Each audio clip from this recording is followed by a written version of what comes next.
iOS усталёўвайце OpenVPN Connect. Чытай праз дадатак Belsat News, спампоўвай на мабільныя прылады. Калі даступны толькі сігнал Edge 2G, атрымлівай пуш-паведамленні. Belsat – адзінае незалежнае тэлебачанне вольных беларусаў.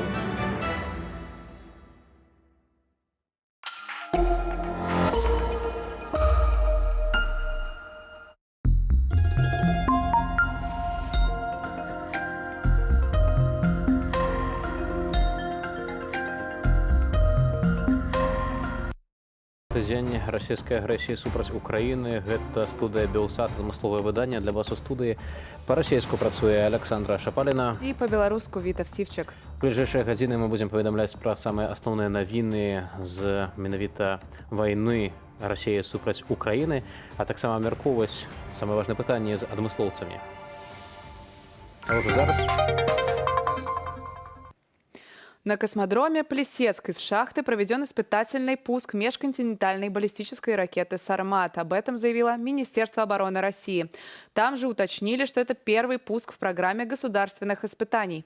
Данная ракета способна нести ядерные боеголовки. Владимир Путин отметил, цитата, что новый комплекс обладает высочайшими тактико-техническими характеристиками и способен преодолевать все современные средства противоракетной обороны. Аналогов ему в мире нет и еще долго не будет. А глава Европейского совета Шарль Мишель находится с визитом в Киеве. В своем твиттере он написал, что приехал в сердце свободной демократической Европы. Он провел переговоры с руководством Украины о взаимодействии Европейского Союза и Киева. Обсуждались вопросы помощи европейских стран и перспективы вступления Украины в Евросоюз. Также Шарль Мишель посетил город Бородянка в окрестностях столицы. Он написал, что история не забудет военные преступления, которые тут были, и добавил, что не может быть мира без справедливости. Камандзір марскіх пехацінцаў, што абараняюць Марыуполь, майор Сергей Валынскі, прапанаваў сусветным лідарам і дыпламатам два магчымыя варыянты ратавання гораду і яго жыхароў. Гэта або рашучая вайсковая аперацыя проста цяпер, або палітычнае рашэнне, магчымае пры эфектыўнай дыпламатыі, кажа ён у звароце. У падземных сховішчах металургічнага камбінату знаходзяцца не менш за 1000 цывільных жыхароў Марыупалю. Таксама сёння стала вядома, што украінскім уладам удалося дамовіцца з прадстаўнікамі расійскіх акупацыйных сілаў наконт арганізацыі гуманітарнага калідору з Марыуполя ў Запарожжа. Пра гэта заявіла віцэ-прэм'ер у пытаннях рэінтэграцыі часова акупаваных тэрыторыяў Украіны Ірына Верашчук. Інфармацыя аб тым, ці змаглі людзі скарыстацца калідорам, на дадзены момант яшчэ удакладняецца. А Соединенные Штаты, Великобритания и Канада заявили, что планируют предоставить Украине тяжелое вооружение, включая артиллерию. Лидеры этих стран сделали соответствующие заявления по итогам видеоконференции с участием представителей НАТО, стран Евросоюза и Большой Семерки. Канцлер Германии Олаф Шольц также согласился поставлять в Украину большее вооружение, но поскольку, по его словам, собственных запасов у Берлина уже почти не осталось, Германия поможет Киеву заключать соглашение с производителями вооружения. Украіна не атрымлівала новых самалётаў ад партнёраў. Пра гэта паведамляе камандаванне паветраных сілаў Украіны. У ведамстве удакладнілі, што дзякуючы ўраду ЗША паветраныя сілы Украіны атрымалі запчасткі і камплектавальныя для аднаўлення і рамонту парку лятальных апаратаў, якія ёсць на ўзбраенні авіяцыі паветраных сілаў. Гэта дасць магчымасць мець больш спраўнай тэхнікі. Днём раней спікер Пентагону Джон Кербі заяўляў, што Украіна атрымала ад партнёраў самалёты і дэталі да іх. Дорадца кіраўніка офісу прэзідэнта Украіны Алексей Арестович таксама заявіў, што самалётны парк паветраных сілаў ЗСУ, цитата, крыху павялічыўся. Количество политзаключенных в Беларуси увеличилось. Сегодня узниками совести признали еще 8 человек. Реестр ведет правозащитный центр «Весна». Среди узников совести политолог Александр Федута, который находится в белорусской тюрьме уже больше года. Мужчину обвинили в заговоре против Лукашенко и арестовали в Москве по запросу Минска. При этом, как утверждают правозащитники, следственных действий практически не проводят. У Федуты есть проблемы со здоровьем. На сегодняшний день в Беларуси 1135 человек признаны политическими заключенными.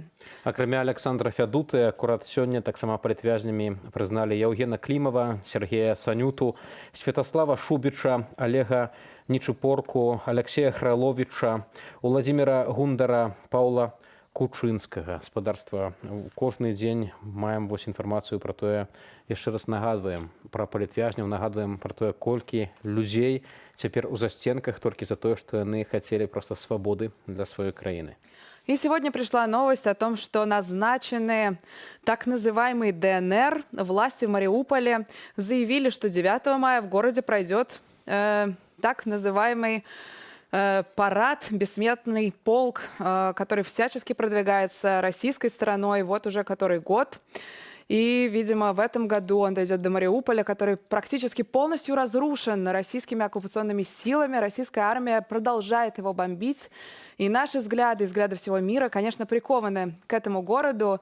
И что сейчас там происходит, мы обсудим с Николаем Осаченко, руководителем мариупольского телевидения, который знает, что происходит в городе. Николай, здравствуйте. Уважаемые коллеги, традиционно рад вас видеть. И мы рады вас видеть. Можете рассказать, в каком состоянии город пребывает сейчас? Выезжает, получается ли у людей, которые все еще там остаются, выезжать оттуда? Вы знаете, город пребывает сейчас в состоянии намного хуже, чем мы общались с вами несколько дней назад, да, потому что с каждым днем город, ему все тяжелее, да, и все тяжелее людям, потому что город — это люди на самом деле. Сегодня действительно, как я вот видел у вас в эфире, самая главная новость — это новость о том, что вывозят такие людей. Автобусы сегодня, насколько я знаю, загружались в районе Таганрогской улицы, загружались людьми, но вы же понимаете, что в городе информационный вакуум и нету мобильных сетей, да, и вот пока больше данных нет. То есть то, что я знаю от местных жителей, это то, что автобусы загрузились и куда-то уехали. Куда — непонятно. Мы ждем этих людей здесь. Вот я сейчас общаюсь с вами, а у меня на низком старте вместе со мной съемочная группа, с которой мы готовы ехать, встречать автобусы с нашими родными людьми оттуда. И мы понимаем, сколько бы людей не выехало сегодня. Это ничтожно мало, потому что в городе как минимум еще 100 тысяч мирных жителей. Минимум. А куда сейчас вывозят людей? Потому что мы знаем, что Запорожская область, в которой, если я не ошибаюсь, вы находитесь, тоже не самое безопасное место, потому что и она сейчас находится под прицельным огнем и обстреливается оккупантами. Вы знаете, безопасных мест в стране нашей сейчас нету вообще, к сожалению, да, то есть ни западная Украина, ни центральная, ни южная, никакая, не безопасная. Запорожская область — небезопасное место, но Запорожье — это тот город, который открывает хабы, открывает места для размещения беженцев. Я вот сегодня днем был в одном из таких мест, я каждый день туда езжу. Слушайте, ну нет безопасных мест, но есть, по крайней мере, понимание того, что люди приедут сюда, их накормят, их заселят. Тех людей, которые хотят начинать работать тут же, здесь есть вакансии. То есть нужно понимать, что в Мариуполе живут большей частью металлурги. Это два больших комбината, которые на слуху сейчас, да. Один из них, так вот, вообще точно Азовсталь.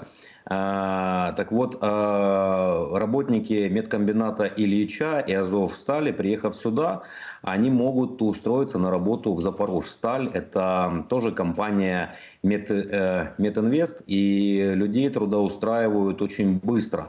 А мариупольцы — это те люди, которые хотят, любят и готовы работать. Им нужна не столько помощь гуманитарная, сколько им нужно место работы, чтобы очень быстро стать на ноги и помогать таким же мариупольчанам, мариупольцам и помогать своей стране победить. Спадар Микола, згадалі вы пра Азовсталь, сапраўды на слыху цяпер гэта завод. Ведаем, што менавіта туды расейцы скідвалі звышцяжкія бомбы. Раней быў перахоп СБУ, што яны планавалі сапраўды гэта зрабіць. Была інфармацыя, што на заводзе цяпер часова знаходзіцца каля 1000 цывільных жыхароў, якія скрываліся акурат раней ад атакаў. Ці ёсць, можа, у вас нейкая больш падрабязная інфармацыя, што ўвогуле цяпер з гэтым заводам і што з людзьмі, якія там знаходзіліся? Вы знаете, да, у меня есть информация. Я несколько дней назад делал интервью большое с генеральным директором Азовстали, с Энвером Скитишвили. Интервью было наполнено болью, наполнено гневом, его болью и его гневом, да, то есть гнев, вот потому что он тоже видит вот эти вот кадры, да, а это его детище, да, это гигант металлургии. А боль, потому что, смотрите, под комбинатом Азовсталь так уж вышло, учитывая, что его строили еще при СССР, когда все параноидально ждали ядерную войну. Под комбинатом находится 36 бомбоубежищ. И очень многие люди, очень многие мариупольцы во время боевых действий, во время вот этих адских недель, они приезжали туда, они приезжали на комбинат. Там семьи металлургов, семьи военных, семьи полицейских, маленькие детки. Буквально несколько дней назад я общался с начальником патрульной полиции Донецкой области, с Михаилом Вершининым. Он тоже там сейчас, он ранен, но он защищает город вместе с полком специального назначения Азов, вместе со спецназом, с ВСУ, с СБУ. Все эти люди наши, которые там есть. И он сказал, да, что около 1000 минимум людей находятся в убежищах комбината Азовсталь. И на комбинат сбрасываются, вы правы, тяжелые бомбы с бомбардировщиков Ту. Это уму непостижимо в принципе. То есть люди разрушают инфраструктуру, люди не считаются с тем, что там есть мирные люди, а в СМИ России несколько дней назад вышло сообщение Пескова, или Басурина, или они в унисон вот как-то, что сообщение о том, что есть мирные люди на комбинате Азовсталь, это фейк. И буквально через несколько часов вышло сообщение Минобороны России, что они дают зеленый коридор для того, чтобы мирные жители с Азовстали вышли. То есть у них голова не дружит с шеей или там еще как-то. Вот. Но жутко то, что бомбя комбинат, да, Россия ясно дает понять, что она абсолютно не заинтересована в том, чтобы город после их освобождения, чтобы он жил. Потому что комбинат восстановить вот с каждым днем все тяжелее и тяжелее. И это будет стоить очень много денег. И я уверен, я дончанин, да, я в 2014 году уехал из своего родного дома там. И я знаю, что за 8 лет ДНР не сделала в Донецке ровным счетом ничего. И восстановить Мариуполь они не смогут, к сожалению моему. А украинская власть, международные партнеры наши, владелец вот этих комбинатов Ринат Ахметов сделали заявление, что они готовы восстанавливать город, выстроить его заново. Но только для этого нужна маленькая малость, нужно победить. Николай, есть еще важная тема, которая касается людей, которые депортируются из Мариуполя в сторону России или в сторону так называемых ДНР и ЛНР. Там они находятся или проходят через фильтрационные лагеря, и есть люди, которые признаются, внушают доверие российским властям, скажем так, на которых не находят никаких нежелательных татуировок или никаких документов, и они отправляются в Россию. А известно ли, что с остальными, те, которые кажутся неблагонадежными? Вы знаете, вот у меня пока нету данных о тех, которые кажутся им неблагонадежными, вот пока я не понимаю. Я вот знаю, что один из депутатов местных нашего городского совета, Андрей Федай, вот он вчера выдал пост, он доехал до Европы, он был вынужден, либо его вывезли, я пока не понял, на территорию России, он проходил допросы, фильтрацию, ему настойчиво предлагали работать на Россию. Насколько я понимаю, а он человек очень жесткий, очень прямой, вот, он их послал вслед за российским кораблем. Вот, и его уже объявили в России персоной нон-грата, но его выпустили. То есть, в принципе, есть такие случаи. Да, у меня случай есть другой. Молодая девочка, ей там до 30 лет, Юля, ведущая утреннего шоу на мариупольском телевидении. А у нее сыну 6 лет, она не смогла выехать в сторону нашу, в Запорожье. Боевые действия шли так, что она смогла выехать только в сторону России. И при выезде в сторону России она тоже проходила через фильтрацию вот эту, она проходила допросы в Министерстве госбезопасности квазиреспублики. И она уже выехав в Европу, она звонила мне, вы знаете, я смеялся, и расстраивался тут же, потому что это было смешно, а расстраивался, потому что вот если у этих людей в голове такое, они сами в это верят, то это очень тяжело. Ее спрашивали в основном, где можно найти меня, где я, вот, то есть я им нужен был, да, а спрашивали, что насколько часто я проводил собрания с коллективом и заставлял коллектив ненавидеть Россию, ненавидеть русских. То есть в их мозгу это, ну, они вот в это верят сами. И мне кажется, вот настолько глупых людей, наверное, в этих лагерях фильтрационных обмануть легко. То есть если ты хочешь оттуда выйти живым, ты, разумеется, не будешь рассказывать о том, что ты ненавидишь Россию или там еще что-то. Твоя цель там выжить и оттуда выйти. Очень многие люди, выходя оттуда, вот как эта Юля моя, да, они через Эстонию, через другие страны, они попадают в Европу. Вот, Юля моя в Европе, она мне звонила оттуда. То есть, по большому счету, фильтрационные лагеря нужны им только лишь для того, чтобы, пройдясь по украденным базам данных полиции, СБУ, найти работников бывших, да, найти людей, которые там работали на полицию, на СБУ. То есть, вот в этом дело. А обычные люди, я думаю, что они могут обмануть эту систему, потому что если система верит сама в свою же ложь, то эта система обречена на провал.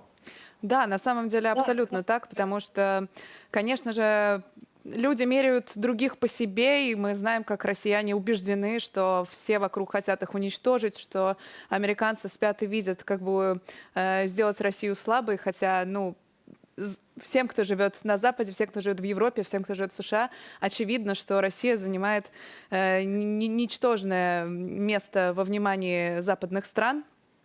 Спасибо вам большое, что смогли подключиться.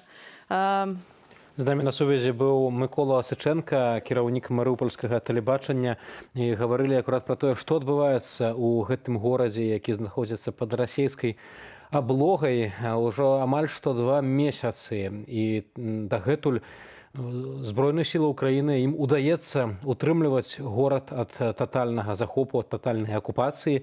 Аднак бачым таксама, як расійскія вайскоўцы, як расійская армія знішчае горад, знішчаюць людзей.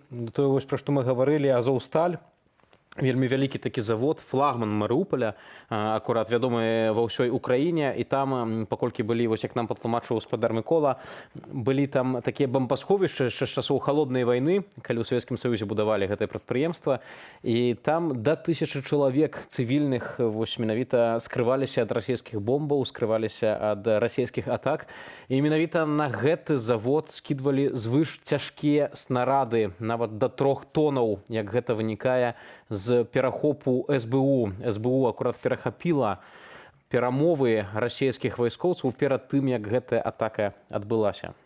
И большая часть инфраструктуры Мариуполя пострадала в ходе военных действий. Этот вывод сделала компания Massa Analytics в результате анализа радарных данных со спутников.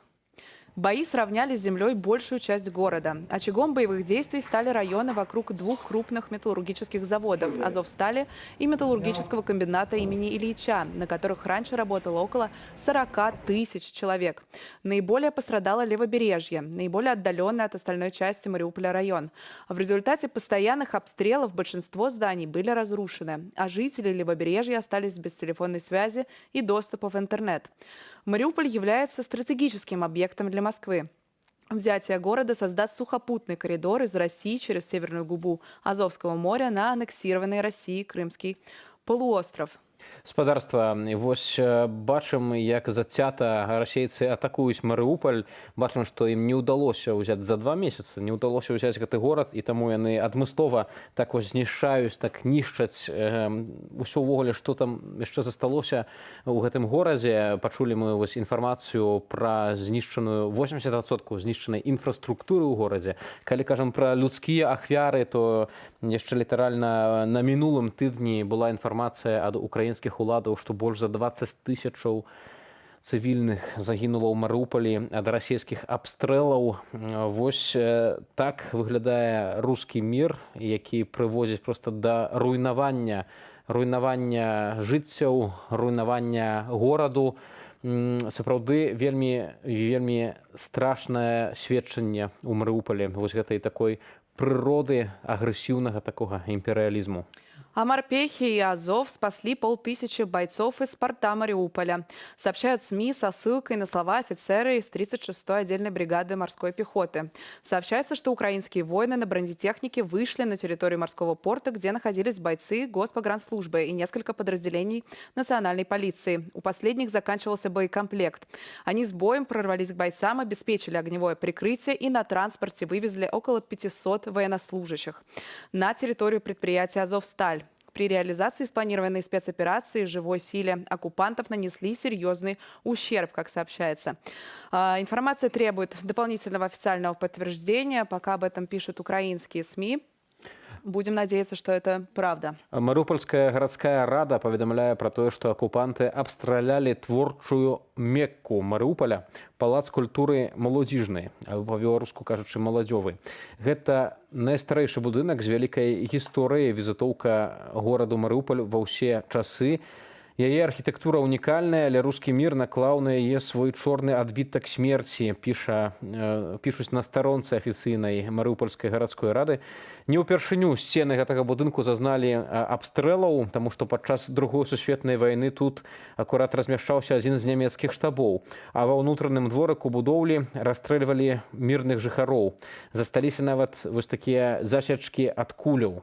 Але нават нацысты пакінулі гэты будынак без зруйнавання. Рашысты зрабілі яшчэ горш, піша Марыупольская гарадская рада, бо расстралялі будынак разам з цывільнымі людзьмі, якія там хаваліся, спрабуючы пазбегнуць смерці. А российские пропагандисты публикуют видео, на котором представительница так называемой мэрии Мариуполя, на самом деле просто коллаборационистских властей, говорит, что жители города якобы очень ждут проведения бессмертного полка. Виктория Калачева, которая на видео, бывшая депутатка местного городского совета от прокремлевской партии «Оппозиционная платформа за жизнь». И считает она, что это самое главное мероприятие. И насколько это цинично в условиях, когда город все еще продолжает находиться в осаде, все еще подвергается бомбежкам, говорить о том, что жители ждут проведения бессмертного полка, хотя, мне кажется, всему цивилизованному свету очевидно, что жители ждут, когда прекратят бомбить их город, когда они, наконец, смогут поесть, попить чистой воды, потому что они все еще находятся без еды, без воды. Гуманитарная помощь туда не доставляется, потому что город полностью заблокирован, туда не пропускают гуманитарные конвои, а жители, которые пробуют оттуда эвакуироваться, делают это на свой страх и риск. І ось акурат людзі, якім удаецца вырвацца з гэтага абложанага гораду, мы стараемся іх запрашаць спадарства ў наш эфір, каб яны распавядалі пра тое, што яны перажылі і як это ўсё адбывалася. І вось толькі тут, Александра, у дадатак да тваіх словаў, тое, што сапраўды ў горадзе няма нармальнай пітной вады. Вось тыя, каму удалося вырвацца з гэтага пекла, распавядалі, як яны здабывалі сабе ваду. Альбо злівалі тэхнічную гэтую вось ваду, вадкасць з трубаў абагрэву, то бок з батарэяў, проста кажучы. Альбо, як зноў-такі аповеды з Другой сусветнай вайны пра розныя блакады, пілі з рэчкі ваду неачышчаную, нефільтраваную. Калі снег выпадаў, бо гэты пачатак вясны быў вельмі халодны, то тапілі снег у вёдрах для того, каб просто мець ваду. И сообщается о том, что Владимир Зеленский готов обменять российских военнопленных в обмен на безопасный проход для гражданских лиц и украинских войск в Мариуполе. Также украинский президент сообщил, что на заводе «Азовсталь» в Мариуполе укрывается около 1000 мирных жителей. И вот подтверждается информация о том, что там действительно находятся мирные жители. Вопреки тому, что говорили российские пропагандисты, эти жители все еще находятся под угрозой, их жизнь в опасности. Но, как мы знаем, российским оккупантам, в общем, до этого нет никакого дела, потому что мы видим, как себя ведет российская армия в разных городах, которые она пытается взять военной силой. Таксама спадарства праходзіць інфармацыя, што ў Марыуполі у калабаранты падаўся кіраўнік марскога ліцэю. Гаворка ідзе пра Вячаслава Мершнічэнку. І вось тут далей заява, што учора ў Марыуполі адкрылі ў Двукосцях школу і такую зрабілі карцінку для прапагандыстаў, навезлі дзяцей з усяго горада. Ўжо зараз з намі на сувязі Тацяна Ігнатченка, спікер Данецкай абласной вайсковай адміністрацыі. Спадарня Тацяна, вітаю вас. Добрый вечер. Хацелася б адразу запытаць пра гуманітарныя калідоры. Ці ўдалося ўсё ж такі вывезці сёння людзей з Марыуполя? Якая ёсць інфармацыя? На жаль, не маємо, к сожалению, не имеем сейчас на этот момент информации официальной относительно того, что, на какой стадии нынешняя эвакуация. Но, скажем так, из неофициальных источников знаем, что, к сожалению, сегодня не все так гладко идет. Я подбираю слова. Просто хочу, чтобы сначала официальное заявление сделали представители нашего правительства. Потому что, конечно же, когда только оглашали про этот зеленый коридор, определенные опасения относительно того, что русские в очередной раз нарушат свои обещания, все-таки были. И, к сожалению, эти опасения по состоянию на сейчас оправдываются. Хочу сказать, что с нашей стороны, со стороны контролируемой украинской властью из Запорожской области навстречу, чтобы забирать людей, выдвинулась колонна автобусов и колонна бригад скорой помощи и карет скорой помощи. Они в районе города Орехова находятся сейчас. Но вот со стороны оккупантов, со стороны россиян мы пока не видим никакой реакции. Но все-таки я очень хочу, чтобы мы дождались все-таки официальной информации от правительства украинского. А как сейчас вообще обстановка военная во всей области? Потому что были разные сообщения насчет того, началось ли масштабное наступление российских оккупантов или нет. Как выглядят, какие сейчас самые горячие точки? Если говорить о самых горячих точках, то я вот с уверенностью могу сказать, что самой горячей точкой на самом деле есть практически весь периметр линии разграничения Донецкой области.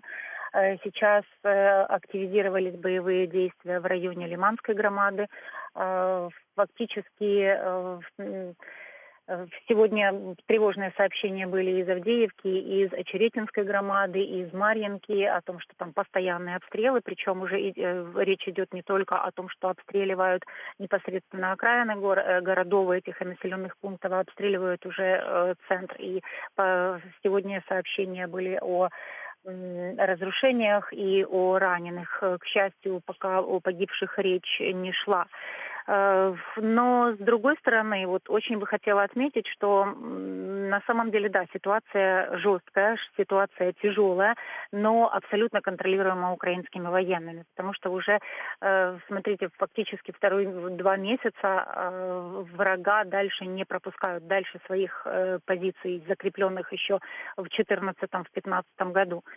То есть россияне потерпели абсолютное поражение в своих планах взять нахрапом Украину, провести парад на Майдане Незалежности. И сейчас вот они просто вязнут в своих планах закрыть территорию Луганщины и закрыть территорию Донецкой области, превратить их в так называемые квази какие-то утворения, псевдореспублики. На самом деле Донецкая область и сейчас продолжает укрепляться. Мы серьезно усиливаем силы нашей территориальной обороны и, конечно же, эвакуируем гражданское население. Вот сейчас, если выйдете на улицу любого города в Донецкой области, то вы видите просто практически пустые улицы. Люди выезжают массово. И спасибо им, что они все-таки прислушиваются к мнению властей и таким образом сохраняют свои жизни. Вот по нашим оценкам, сейчас на территории области, контролируемой украинской властью, я не беру сейчас Мариуполь, я беру только территорию остальную, да, где-то находится порядка 370 тысяч человек, еще не эвакуированных. Для сравнения вам, чтобы понимали масштабы, для сравнения на территории Донецкой области до широкомасштабного вторжения Российской Федерации проживало 1 670 000 человек постоянно. Я говорю о постоянно. Вот, соответственно, вот такие вот цифры имеем на сегодня. Конечно же, очень бы хотелось, чтобы жители сельской местности активнее выезжали, маленьких населенных пунктов. Но там в основном население, старшее поколение живет. Им очень, очень сложно расстаться со своими домами, со своим имуществом. Конечно же, мы понимаем, что для них это большая трагедия покинуть собственные дома. Но все равно полиция сейчас проводит буквально подворовые обходы и все-таки уговаривает людей эвакуироваться, потому что жизнь дороже. Мы видим, что русские сейчас абсолютно не обращают внимания на то, что куда они будут стрелять, и они просто намеренно, просто-таки уничтожают и равняют с землей все наши города. Мы знаем опыт Мариуполя, у нас есть опыт у нас есть опыт в Волновахе, сейчас Марьинку превращают в груду руин, Авдеевку, ну вот, собственно, русские действуют вот такими вот террористическими методами. Спадарня Тацяна, дзякую вам вялікі, што знайшлі для нас час. Дзякую за гэтае сведчанне. Зычым перамогі Украіны не як мага хутчэй. Дзякую яшчэ раз. З намі на сувязі была Тацяна Ігначенка, спікер Донецкай абласной вайсковай адміністрацыі, спадарства палова на 8 на гадзінніках і ўжо зараз да асноўных навінаў. Глава Европейского совета Шарль Мишель находится с визитом в Киеве. В своем твиттере он написал, что приехал в сердце свободной и демократической Европы. Он провел переговоры с руководством Украины о взаимодействии Европейского Союза и Киева. Обсуждались вопросы помощи европейских стран и перспективы вступления Украины в Евросоюз. Также Шарль Мишель посетил город Бородянка в окрестностях столицы. Он написал, что история не забудет военные преступления, которые тут были, и добавил, что не может быть мира без справедливости. Трэвел-блогеру з Украіны Антону Птушкіну забаранілі ўезд у Расію на 50 гадоў да 2075 году. Прычынай забарону сталася жорсткая антываенная пазіцыя, крытычнае выказванне на тэму баявых дзеянняў Расіі супраць Украіны. У сваім твиттер Антон адрэагаваў на гэтую навіну наступным чынам. Карацей, выпуску пра Паволжа не будзе. Российские и белорусские теннисисты не поедут на Уимблдон из-за российского вторжения в Украину. Среди этих спортсменов вторая ракетка мира Даниил Медведев. Также российским и белорусским спортсменам запретили участвовать в командных соревнованиях Кубка Дэвиса и Кубка Билли Джин Кинга. Расія папярэдзіла Фінляндыю і Швецыю пра наступствы іх уваходу ў НАТО. Пра гэта паведамляе МЗС Расіі. Пры гэтым колькасць прыхільнікаў уступлення Швецыі ў НАТО павялічылася з 51% ў сакавіку да 57% у красавіку. Супраць сяброўства ў Паўночна-Атлантычным саюзе Альянсе сёння выступае 21% рэспандэнтаў, а 22% пакуль што адказу не маюць. А студентов Новочебоксарского техникума в Чувашии в качестве занятий по ОБЖ заставили рыть окопы прямо во дворе учебного заведения. По мнению руководства техникума, эти навыки позволят, цитата, будущим военнослужащим качественно и грамотно выполнять свои обязанности в соответствии с должностным предназначением в любой обстановке. Тым часам мэр горада Мікалаяў у нашым ранішнім эфіры падзяліўся інфармацыяй пра сітуацыю ў горадзе. 40% жыхароў ужо покинули Миколаев, поведомил Александр Сенкевич. До войны в Николаеве было около 500 тысяч жителей, то есть наш город полумиллионник. По данным, у нас нет точных данных по количеству выехавших людей, мы не регистрируем такие данные, но по количеству собираемого мусора и использования питьевой воды 40% жителей уже покинуло город. Ці працягваецца эвакуацыя, ці яшчэ зараз можна выехаць з гораду? Да, еще месяц назад Николаев был почти взят в кольцо. Так как город находится на двух реках, российские оккупанты уже перешли одну реку и начали наводить мосты на второй реке, где были разбиты и оттеснены в Херсонскую область. Сегодня у нас открыта дорога и на Крапивницкий, и на Кривой Рог, и на Одессу. Мы используем наши автобусы, которые использовали для перевозок внутригородских, для того, чтобы эвакуировать людей бесплатно в сторону Одессы и в сторону Молдовы. Таких людей воспользовались этой услугой уже около 12 тысяч человек.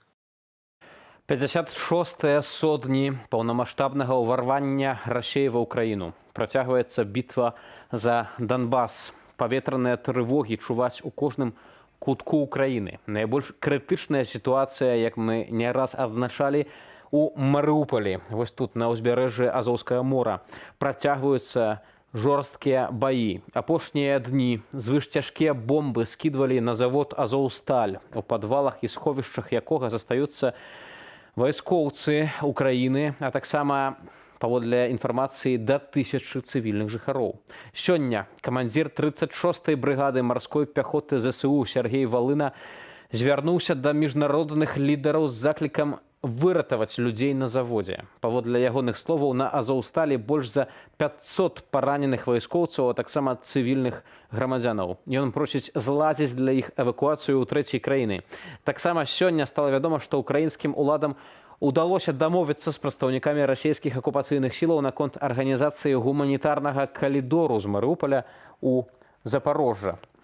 Спадарства пра гэта заявіла віцэ-прэм'ер у пытаннях рэінтэграцыі часова акупаваных тэрыторыяў Украіны Ірына Верашчук. Дарадца мэра Пятро Андрушчанка паведаміў, што, цытую, акупанты пагражаюць расстрэльваць усіх жыхароў без белых павязак. У Луганскай вобласці ўсю ноч не сціхалі абстрэлы. Пацярпеў Новодружеск, размешчаны побач з Лісічанскам. Таксама, са словаў кіраўніка Луганскай абласной вайсковай адміністрацыі Сергея Гайдая, расейцы адкрылі агонь па жылых будынках. Быў перабіты газаправод. Новодружеск застаецца без газу. Некалькі разоў за ноч вораг абстраляў горад Горны. Расійскія войскі спрабуюць таксама штурмаваць Рубежныя і Северадонецк. Пасля няўдалых спробаў у лякарню гораду Новаайдару паступіла каля 130 параненых расейцаў. Са словаў Гайдая, цытата, «У Луганск камазамі звозяць трупы акупантаў». У Мікалаеве ўначы былі масавыя абстрэлы. У выніку іх пачаліся пажары ў жылым сектары. Мэр гораду, як мы пачулі, Александр Сянкевіч пацвердзіў выбухі ў Мікалаеве, заклікаў яго жыхароў увесь час быць у бяспечных месцах, то бок заставацца ў сховішчах або выконваць правіла дзвюх сценаў.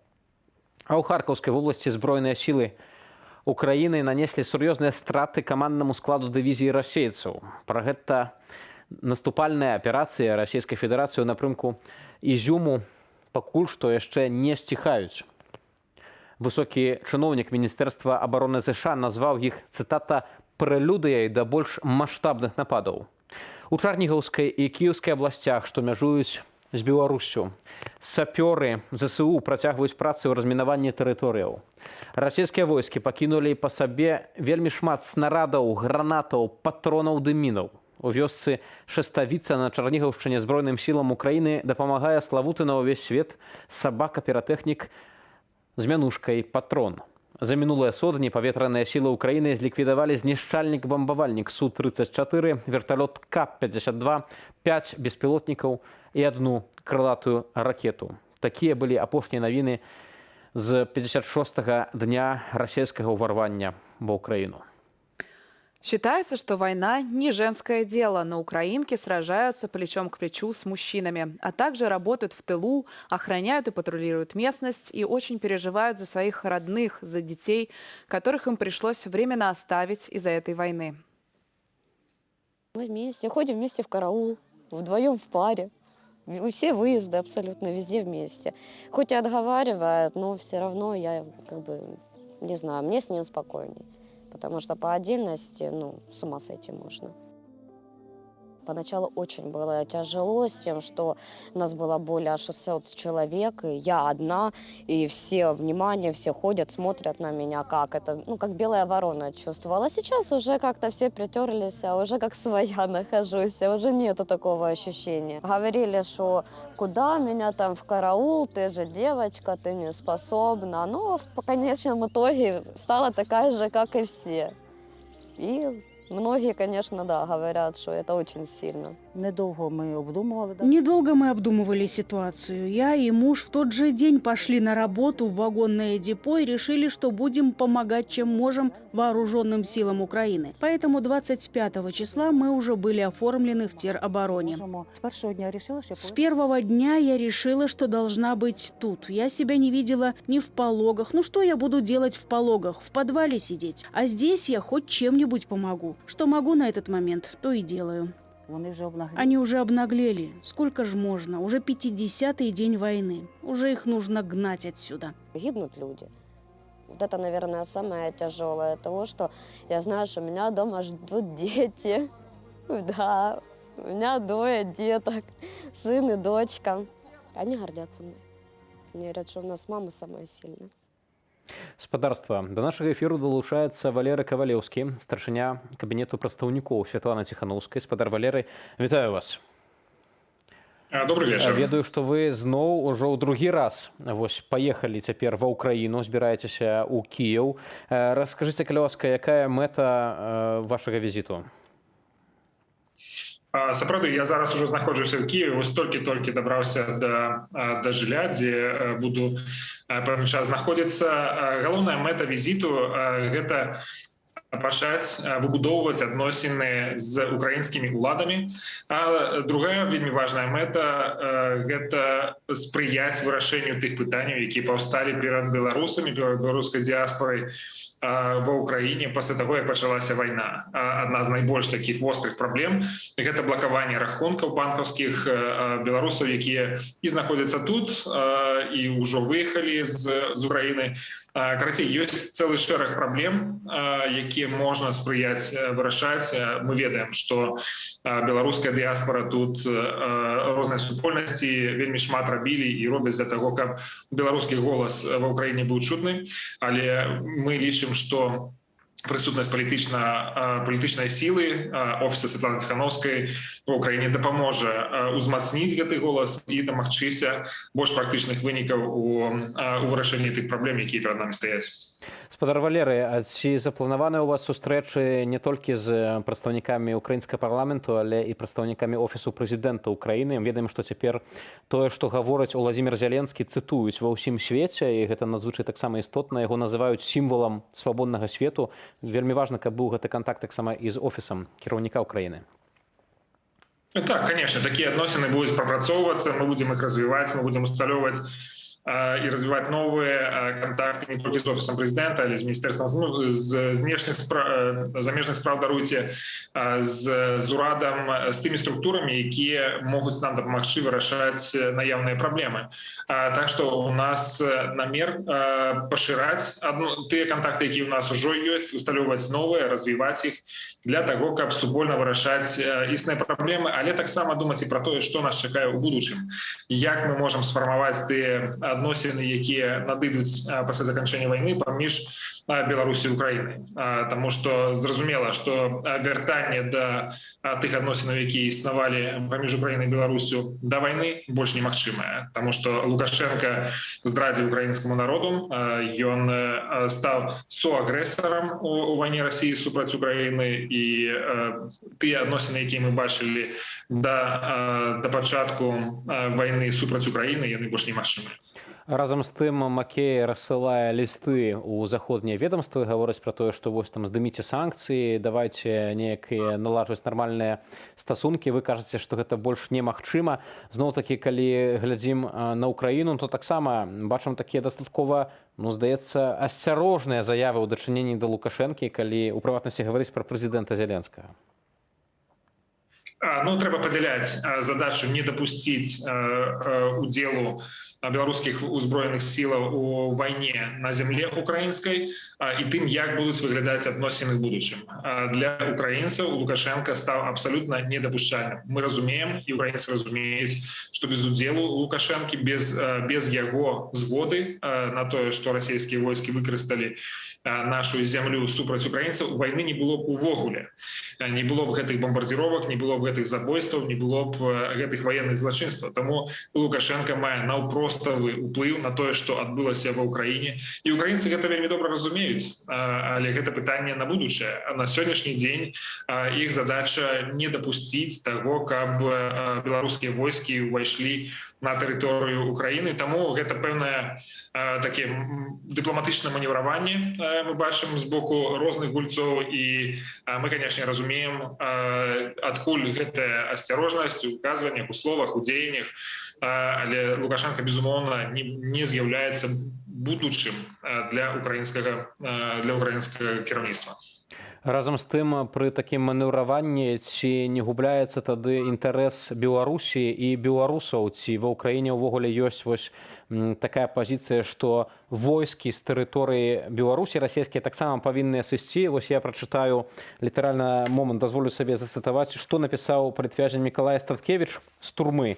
менавіта у гэтых пытаннях, і ён заявіў пра тое, што варта было б, паколькі лукашэнкаўцы патрабуюць, каб іх далучылі таксама да перамоваў у справе Украіны, што варта было б, каб Кіеў у адказ на патрабаванне Масквы зрабіць Украіну нейтральнай дзяржавай і мог бы вылучыць такое ж патрабаванне па Беларусі, бо да украінскай сталіцы занадта блізка ад нашай мяжы. Ці сапраўды ёсць магчымасць неяк данесці такую пазіцыю да украінскіх уладаў?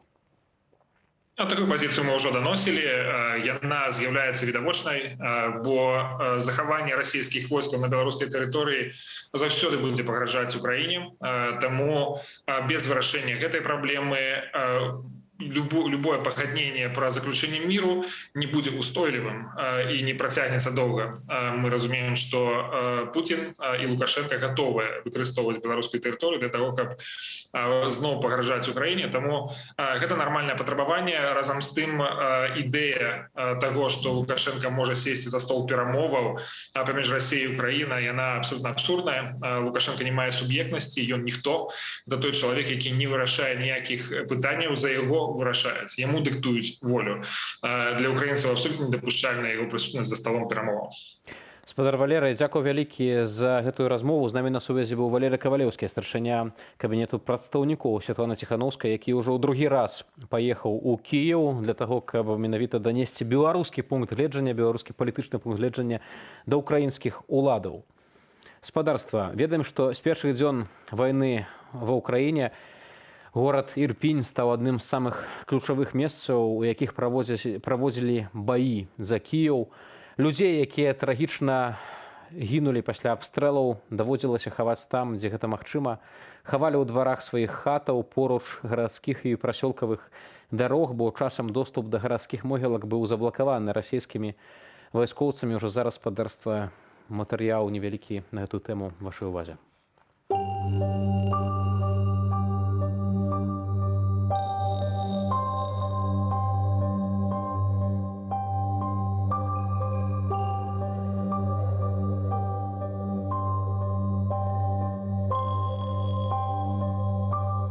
Я как бы остался тут на улице, среди немногих тех, кто тут остался.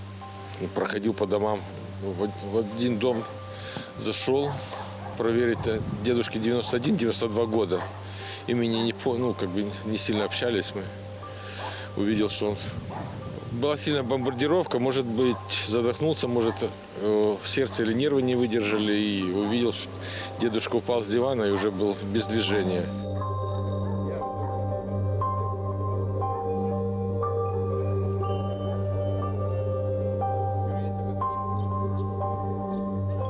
На то время, когда это случилось, та сторона уже была не наша, поэтому, посоветовавшись с нашим депутатом и директором фирмы похоронной, Петром Королем, он сказал, что нет возможности хоронить, можно прикапывать во дворах. Вот так-то я на 1,5 метра выкопали яму с соседом, с дедушкой тут тоже, завернули в ковер и похоронили. У меня дома такая же во дворе могила, только собаку похоронил. Не выдержала бомбардировки, отнялись ноги, нервы и потом сердце. Такая же могилка, только от собаки.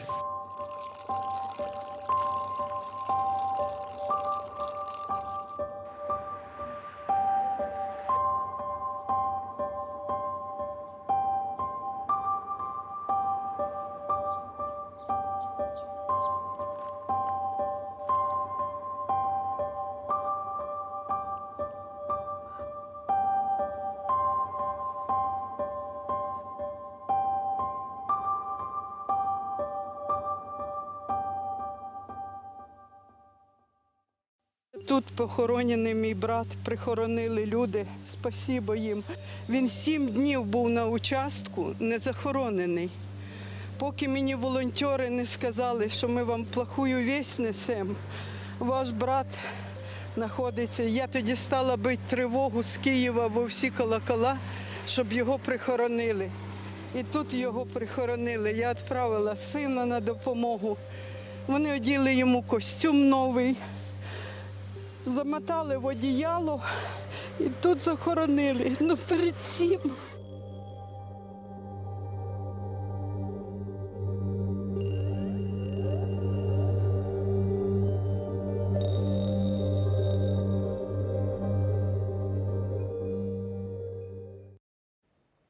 Самое страшное, конечно, это человеческие потери, но кроме человеческих потерь есть еще потери инфраструктурные, просто городские. И чтобы люди как-то могли дальше жить в Украине, потому что огромное количество украинцев, конечно, остается на своей родине, и также они будут возвращаться после завершения войны. И ежемесячно Украина нуждается в финансовой помощи в размере $5 миллиардов, чтобы поддерживать свою экономику. Первоочередной задачей является поиск способов восполнить этот пробел в следующие 3 месяца. Несмотря на неопределенность относительно будущего Украины, Международный валютный фонд начнет работу над будущей кредитной программой.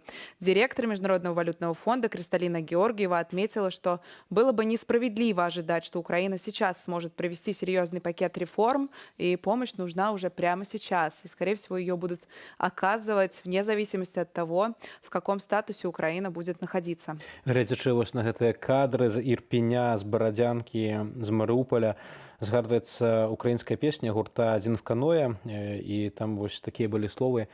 Справа ў тому, що ў мене немає дому. Песня яшчэ была напісаная да уварвання паўнамаштабнага Расіі ва Ўкраіну, аднак, канешне, гэта страшна гэта ўсё спадарства выглядае, колькі мільёнаў людзей былі вымушаныя пакінуць свае дамы, некаторым нават пакуль яшчэ няма куды і вяртацца, нават у тых месцах, дзе адносна бяспечна, проста няма, разбураныя кватэры, разбураныя дамы. Вось што прынесла расійская агрэсія. Спадарства, яшчэ адна навіна, гэтым разам з Беларусі. Чарговага каталіцкага святара, гэтым разам ксяндза Ігара Лашука, будуць судзіць нібыта за экстрэмальны контент. Гаворка ідзе, як піша ксёндз Ігар, гаворка ідзе пра радыё «Свабода» і наш спадарства тэлеканал «Белсат». Нагадаю, што некалькі дзён таму быў затрыманы магілёўскі дэкан рыма-каталіцкі святар ксёндз Андрэй Кеўліч. Яго таксама збіраюцца судзіць зноў-такі за нібыта распаўсюд экстрэмізму. Найчасцей гэта проста нейкія, ведаеце, спасылкі на артыкулы, акурат часта з нашага тэлеканалу, якія распавядаюць праўду пра тое, што адбываецца ў сувязі з расійскай агрэсіяй супраць Украіны. Ксяндза Андрэя ведаем, што адпусцілі да суда. Ксёндз Ігар таксама застаецца на свабодзе, але у ксяндза Ігара канфіскавалі мобильный телефон. И давайте еще раз посмотрим на кадры того, что сделала война с украинской землей.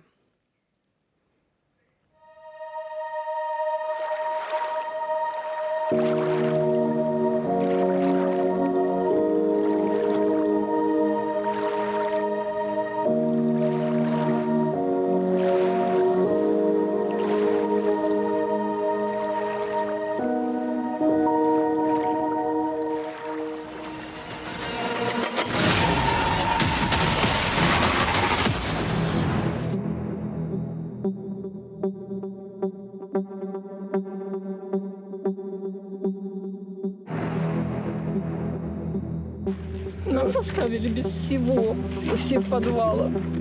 Живем, это ужас, разве можно так жить? За что?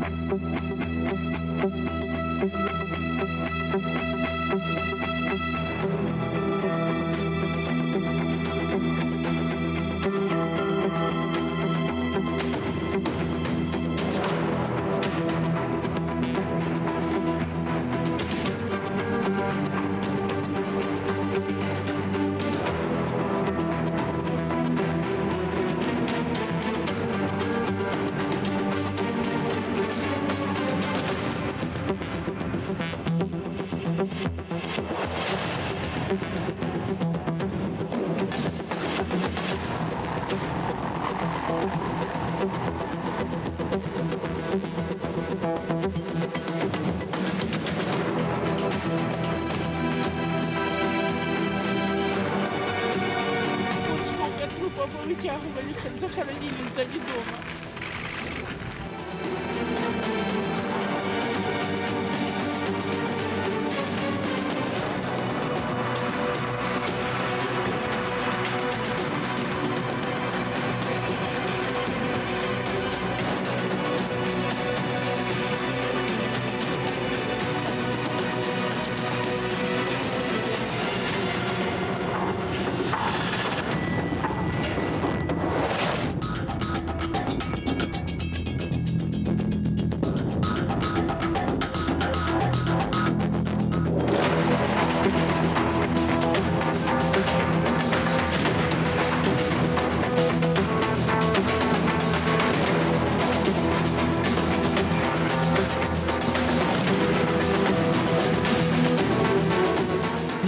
осталось это. Я говорю, в баньке живу, маленькая банька такая у меня. То печечка и это, то... И все, крыши нету, ничего нету, все это.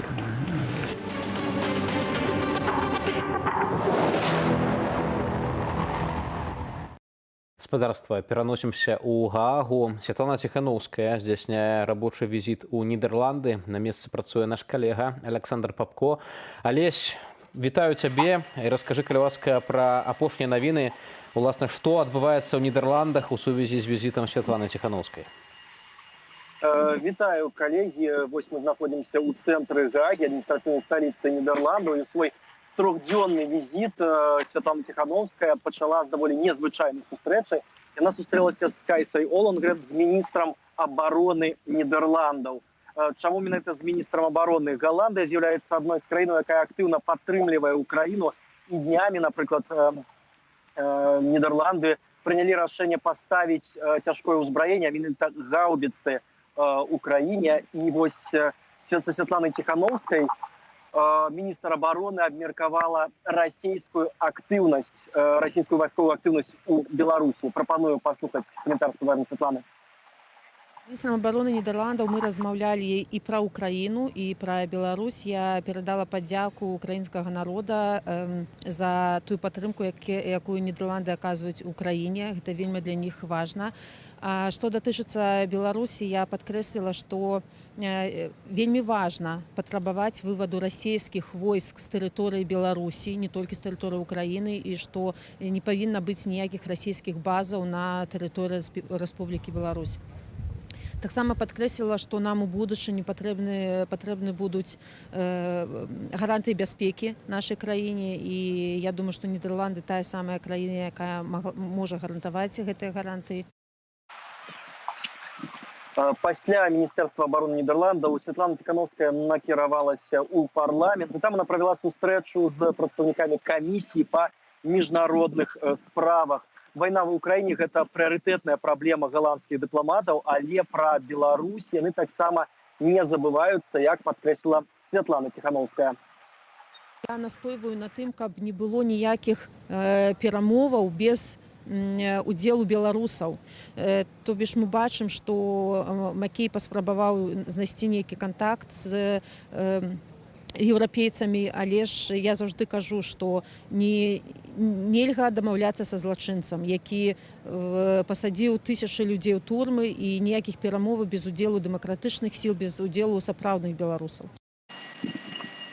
Ну і вось ужо сёння Святлана Ціханаўская накіравалася ў горад Мідельбург, дзе фонд, заснаваны амерыканскім прэзідэнтам Франкліном Дэлано Рузвельтам, уручыць ёй узнагароду ў галіне абароны правоў чалавека. Калегі? Дзякую вялікі за гэтую інфармацыю. З намі на сувязі быў Александр Папко, які цяпер працуе ў Нідерландах. Туды наведалася Святлана Ціханаўская. Вось Александр акурат працуе ў Гаазе, вельмі сімвалічным месцы. Ведаем, што там менавіта знаходзіцца міжнародны трыбунал, у тым ліку для ваенных злачынцаў. Вельмі часта вось у лозунгах чуваць, што трэба Лукашэнку адправіць у Гаагу альбо Пуціна адправіць у Гаагу. Ну што ж, можа быць, і такое яшчэ пабачым на сваім веку. Есть еще информация про так называемую денацификацию, которую якобы проводит Россия в Украине. Трагичная новость о том, что в Мариуполе погибла Ванда Виткова, пережившая немецкую оккупацию. Женщине был 91 год. В 10 лет она пряталась от немцев в подвале в Мариуполе. Спустя 81 год она умерла в подвале в том же городе, прячась уже от российских войск.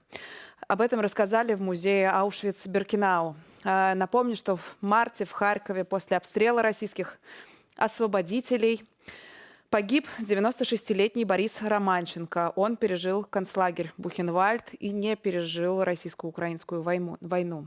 І менавіта таму спадарства сёлета падчас памятных жалобных мерапрыемстваў на тэрыторыі былога канцлагера Бухенвальд не была туды запрошана ані расійская афіцыйная дэлегацыя, ані лукашэнкаўская дэлегацыя з Беларусі. Беларусь там прадстаўляў Павел Латушка, старшыня народнага антыкрызіснага ўпраўлення. І што вельмі важна, на тэрыторыі канцлагеру дэманстратыўна замянілі чырвона-зялёны сцяг на бел-чырвона-белы сцяг. И прямо сейчас уже к другим главным новостям на эту минуту. На космодроме Плесецк проведен испытательный пуск межконтинентальной баллистической ракеты «Сармат». Об этом заявило Министерство обороны России. Там же уточнили, что это первый пуск в программе государственных испытаний. Данная ракета способна нести ядерные боеголовки. Владимир Путин отметил, цитата, что «новый комплекс обладает высочайшими тактико-техническими характеристиками и способен преодолевать все современные средства противоракетной обороны. Аналогов ему в мире нет и еще долго не будет». Такія былі словы Пуціна, що хваляцца даўжэйшымі ракетамі, а тым часам Украіна не атрымлівала новых самалётаў ад партнёраў. Пра гэта паведамляе камандаванне паветраных сілаў нашай паўднёвай суседкі. У ведомстве удакладнілі, што дзякуючы ўраду ЗША паветраныя сілы Украіны атрымалі запчасткі і камплектавальныя для аднаўлення рамонту парку лятальных апаратаў, якія ёсць на ўзбраенні авіяцыі. Гэта дасць магчымасць мець больш спраўнай тэхнікі. Днём раней спікер Пентагону Джон Кербі заяўляў, што Украіна атрымала ад партнёраў самалёты ды дэталі да іх. Дарадца кіраўніка Офісу прэзідэнта Украіны Алексей Арестович таксама заявіў, што самалётны парк паветраных сілаў ЗСУ, цытата, крыху павялічыўся. Глава Европейского совета Шарль Мишель находится с визитом в Киеве. В своем твиттере он написал, что приехал в сердце свободной и демократической Европы. Он провел переговоры с руководством Украины о взаимодействии Европейского Союза и Киева. Обсуждались вопросы помощи европейских стран и перспективы вступления Украины в Евросоюз. Также Шарль Мишель посетил город Бородянка в окрестностях столицы. Он написал, что история не забудет военные преступления, которые тут были, и добавил, что не может быть мира без справедливости. А ў Марыуполі загінула 91-гадовая Ванда Аб'едкава. Вось тое, што акурат моя калега недавно пра гэта таксама узгадвала.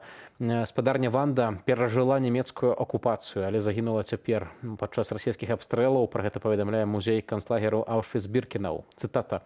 У 10 гадоў яна хавалася ад немцаў у падвале ў Марыуполі. Праз 81 год яна памерла ў падвале у тым жа горадзе, хаваючыся ад расійскіх войскаў. Президент Украины Владимир Зеленский после встречи с президентом Европейского совета Шарлем Мишелем выразил уверенность, что под давлением всех других государств ЕС нефтяное эмбарго против России все же будет введено. А издание «База» утверждает, что блогеру и бывшему ведущему популярного украинского шоу «Орел и решка» Антону Птушкину запретили въезд в Россию на 50 лет, до 2072 года, из-за его антивоенной позиции. Ранее в анонимных телеграм-каналах писали, что въезд на такой же срок запретили десяткам украинских артистов, журналистов и блогеров. Среди них Макс Барских, Верка Сердючка, Лобода, Андрей Бедняков, доктор Комаровский. Ну и о других новостях из России в нашем ежедневном обзоре. Эта буква символизирует горе. Замглавы Россотрудничества, бывший прокурор Крыма и депутат Госдумы от «Единой России» Наталья Поклонская выступила с неожиданным для человека власти заявлением. Она назвала литеру «Z» символом трагедии и горя. По мне, так эта буква «Z» символизирует трагедию и горе как для России, так и для Украины. Почему?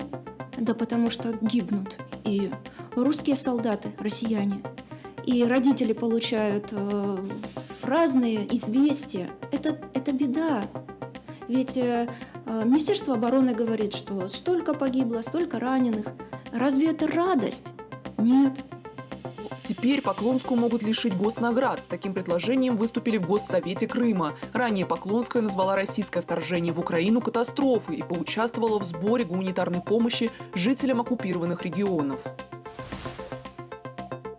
Нет искушению. Российское министерство культуры запретило показывать фильм режиссера Пола Верховена под названием «Искушение» в онлайн-кинотеатрах. В картине рассказывается история о монахинях-лесбиянках в 17 веке. В министерстве сообщили, что уволили сотрудника, который оформил документы, цитата, «для незаконной выдачи удостоверения». В заявлении ведомства говорится, что содержание фильма «Искушение» не соответствует российскому закону о защите детей от причиняющей вред информации. В мировой прокат фильм вышел осенью прошлого года. В российских кинотеатрах его не показали из-за провокационных сцен. Запасов смартфонов на российских складах хватит максимум на 4 месяца, говорят в правительстве. При этом аналитики утверждают, что запасов гораздо меньше, и они закончатся уже в июне, пишет «Коммерсант». Продажи телефонов в марте упали на четверть, при этом новых поставок в Россию почти нет. Благодаря упавшему спросу на смартфоны продавцы смогут растянуть оставшиеся товары на несколько месяцев. Некоторые ритейлеры даже начали выкупать у россиян подержанные смартфоны и затем перепродавать их. В России может возникнуть переизбыток программистов. Об этом пишет «Коммерсант». Через месяц после начала войны из России уехали около 70 тысяч IT-специалистов. Но теперь, как пишет газета, дефицит может превратиться в переизбыток. Часть уехавших сотрудников могут вернуться в Россию из-за трудностей в эмиграции. В основном они связаны с ростом цен на жилье. Тем временем из-за кризиса и санкций многие компании сворачивают бизнес в России и не нанимают новых сотрудников. Кроме того, источники издания отмечают, что на рынке остановился рост зарплат. Если в прошлом году разница в зарплате при смене работы доходила до 50%, то теперь зарплаты и ожидания айтишников гораздо скромнее.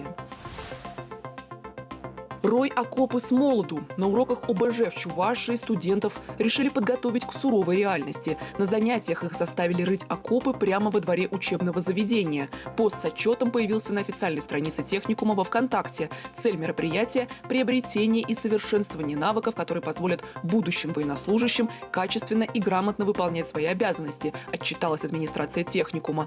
Правда, после того, как на пост обратили внимание журналисты, нашумевшую публикацию удалили. Ну а столица Республики Коми лежит в руинах. Знаковые городские здания разрушены и охвачены густым черным дымом. На улицах нет ни одного человека. Так изобразил свой родной город Сыктывкар художник Андрей Станиславский в серии рисунков «Плохие сны». Таким образом, он пытается понять, что чувствуют жители украинских городов, разрушенных российскими войсками, и пытается донести это понимание до своих земляков. Подробности в сюжете Марка Подберезинова, подготовленного совместно с российским изданием «7 на 7». После вторжения российских войск в Украину не покидает чувство тревожности, рассказывает художник Андрей Станиславский. Он стал плохо спать, по ночам стали преследовать кошмары. И однажды, проснувшись задолго до рассвета, он взял бумагу и начал рисовать узнаваемые места города, словно они подверглись массовой бомбардировке. Я хочу понять, что переживают люди, у которых разрушаются города, жизни и все. И я могу это только одним способом понять. Это представить, что это происходит с моим родным домом, с моим родным местом, которое я знаю. И чтобы это выразить и увидеть не просто в голове как фантазию, как картинку мысленную, а чтобы это увидеть со стороны, мне нужно это нарисовать. Здание местного госсовета на центральной площади Сыктывкара лежит в руинах. От Национальной республиканской библиотеки остались только колонны. На развалинах тлеют книги. Дым от них заволакивает небо. Горит и городской железнодорожный вокзал. На площади перед ним десятки брошенных машин. Знакомая всем жителям республики стела на одной из дорожных развязок, похоже, повреждена снарядом. И вот-вот рухнет. Кто напал на город, неизвестно. Агрессоров нет ни на одном из рисунков. Только последствия войны, которая пришла в мирный город. Мне хочется просто поговорить с людьми таким образом, которые чувствуют что-то такое же, что и я. Узнать, что я не один в своих ощущениях, разделить с другими людьми это чувство. Вот для чего я это рисую и выкладываю. Аудитория Андрея Станиславского ограничена его подписчиками в Инстаграме. Туда он выложил серию рисунков. Говорит, что отзывы в основном были положительные. Ему точно удалось передать атмосферу трагедии, которая сейчас разворачивается в украинских городах, на которые ежедневно падают российские снаряды и ракеты. Но, говорит художник, он не хочет никого поучать. Те, кто смотрит на картины, должны делать выводы самостоятельно. Там, как правило, нет людей конкретных. Там есть такие маленькие штришки или, то есть это намеки. И, как будто бы уже даже людей нет, даже уже там ни останков, ничего нет. Вся эта серия называется «Плохие сны», потому что, по сути, это все и есть плохой сон, то, что я изобразил. И мне бы не хотелось, чтобы этот сон стал реальностью. Но это реальность для жителей Украины. Как говорит Андрей, если хотя бы один человек, глядя на его рисунки, задумается о том, что творят военные по приказу высшего российского руководства в соседней стране, он работал не зря. Марк Подберезин, Белсат, совместно с изданием «7 на 7», Сыктывкар. Гибель российского военного корабля флагмана Чорноморского флоту крейсера «Москва» – падзея, якую імкнуцца не абмяркоўваць ні дзяржаўныя медыа, ні жыхары России. Украинские улады кажут, что нанесли по крейсеру удар, по версии украинских войскоўцаў, Прабачце, па версіі расійскіх вайскоўцаў на караблі проста здарыўся пажар і ўзарваўся боепрыпас.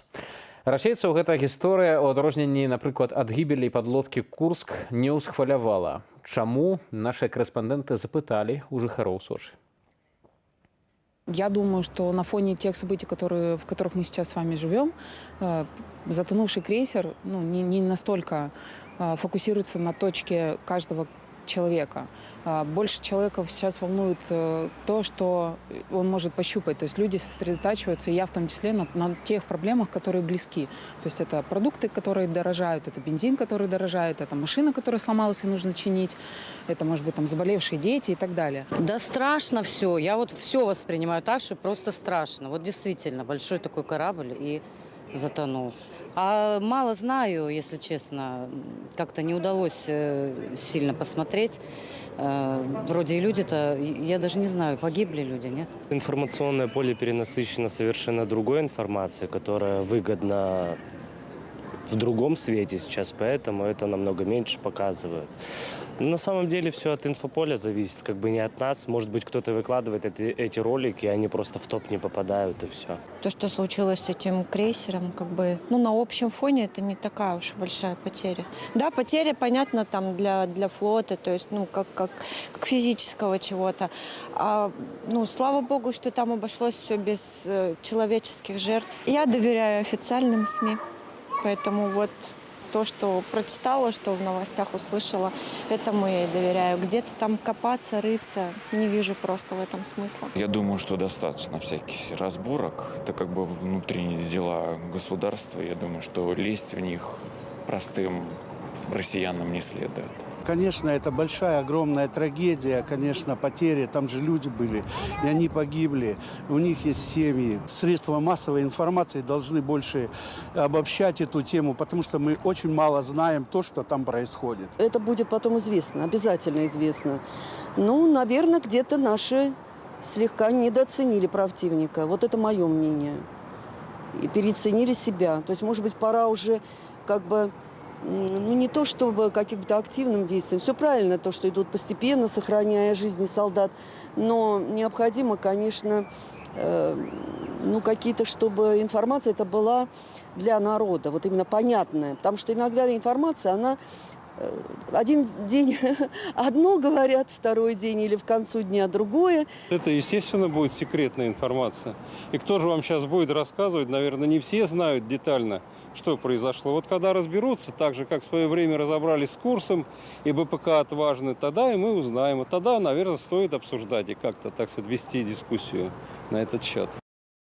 Но, видимо, Владимир Путин все-таки усвоил хоть какой-то урок после истории с подводной лодкой «Курск», когда он сказал, что она утонула, и после этого его рейтинг стремительно обрушился. Сейчас власти России говорят очень-очень разные вещи. Начиная от того, что весь экипаж спасен, заканчивая тем, что возгорание произошло из-за непотушенной сигареты, отказ признавать, что к этому каким-то образом причастны вооруженные силы Украины. Вот эти разные версии, то, что сейчас происходит в российских медиа, мы обсудим с публицистом Андреем Малигиным. Андрей, здравствуйте. Добрый день. На ваш взгляд, что сейчас происходит в информационном смысле вот с этой историей с крейсером «Москва»? Вы знаете, с ним происходит то же самое, что происходило и с Курском, и со многими другими катастрофическими событиями, которые были в российской армии. То есть сначала отрицается вообще все, и сообщается откровенное вранье, в данном случае, что он на плаву, что он замечательно плывет в Севастополь. Даже были сообщения официальные, что он приплыл уже туда, встал в док и вот-вот будет ремонтироваться. А потом под давлением обстоятельств, которыми являются, в общем-то, сообщения независимых наблюдателей, которым можно доверять, постепенно нам говорят правду. Что касается количества погибших, то мы же знаем сейчас о погибших на Курске поименно всех. И я думаю, что в конце концов придем и к тому, что мы будем поименно знать каждого погибшего и на Москве. И уже сейчас, я знаю, по инициативе родственников, родителей прежде всего, моряков. Есть сайты, где начинает собираться информация, они начинают горизонтально обмениваться информацией друг с другом, бомбардируют своих командиров. Некоторые из них не отвечают, но это как раз говорит о том, что, возможно, что они тоже погибли. Вот. Но некоторые военкоматы дают все же ответ правильный.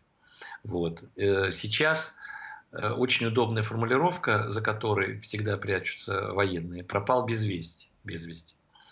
Это значит, что тело не обнаружено, а значит, мы не можем подтвердить не то, что человек умер, погиб, не то, что он жив.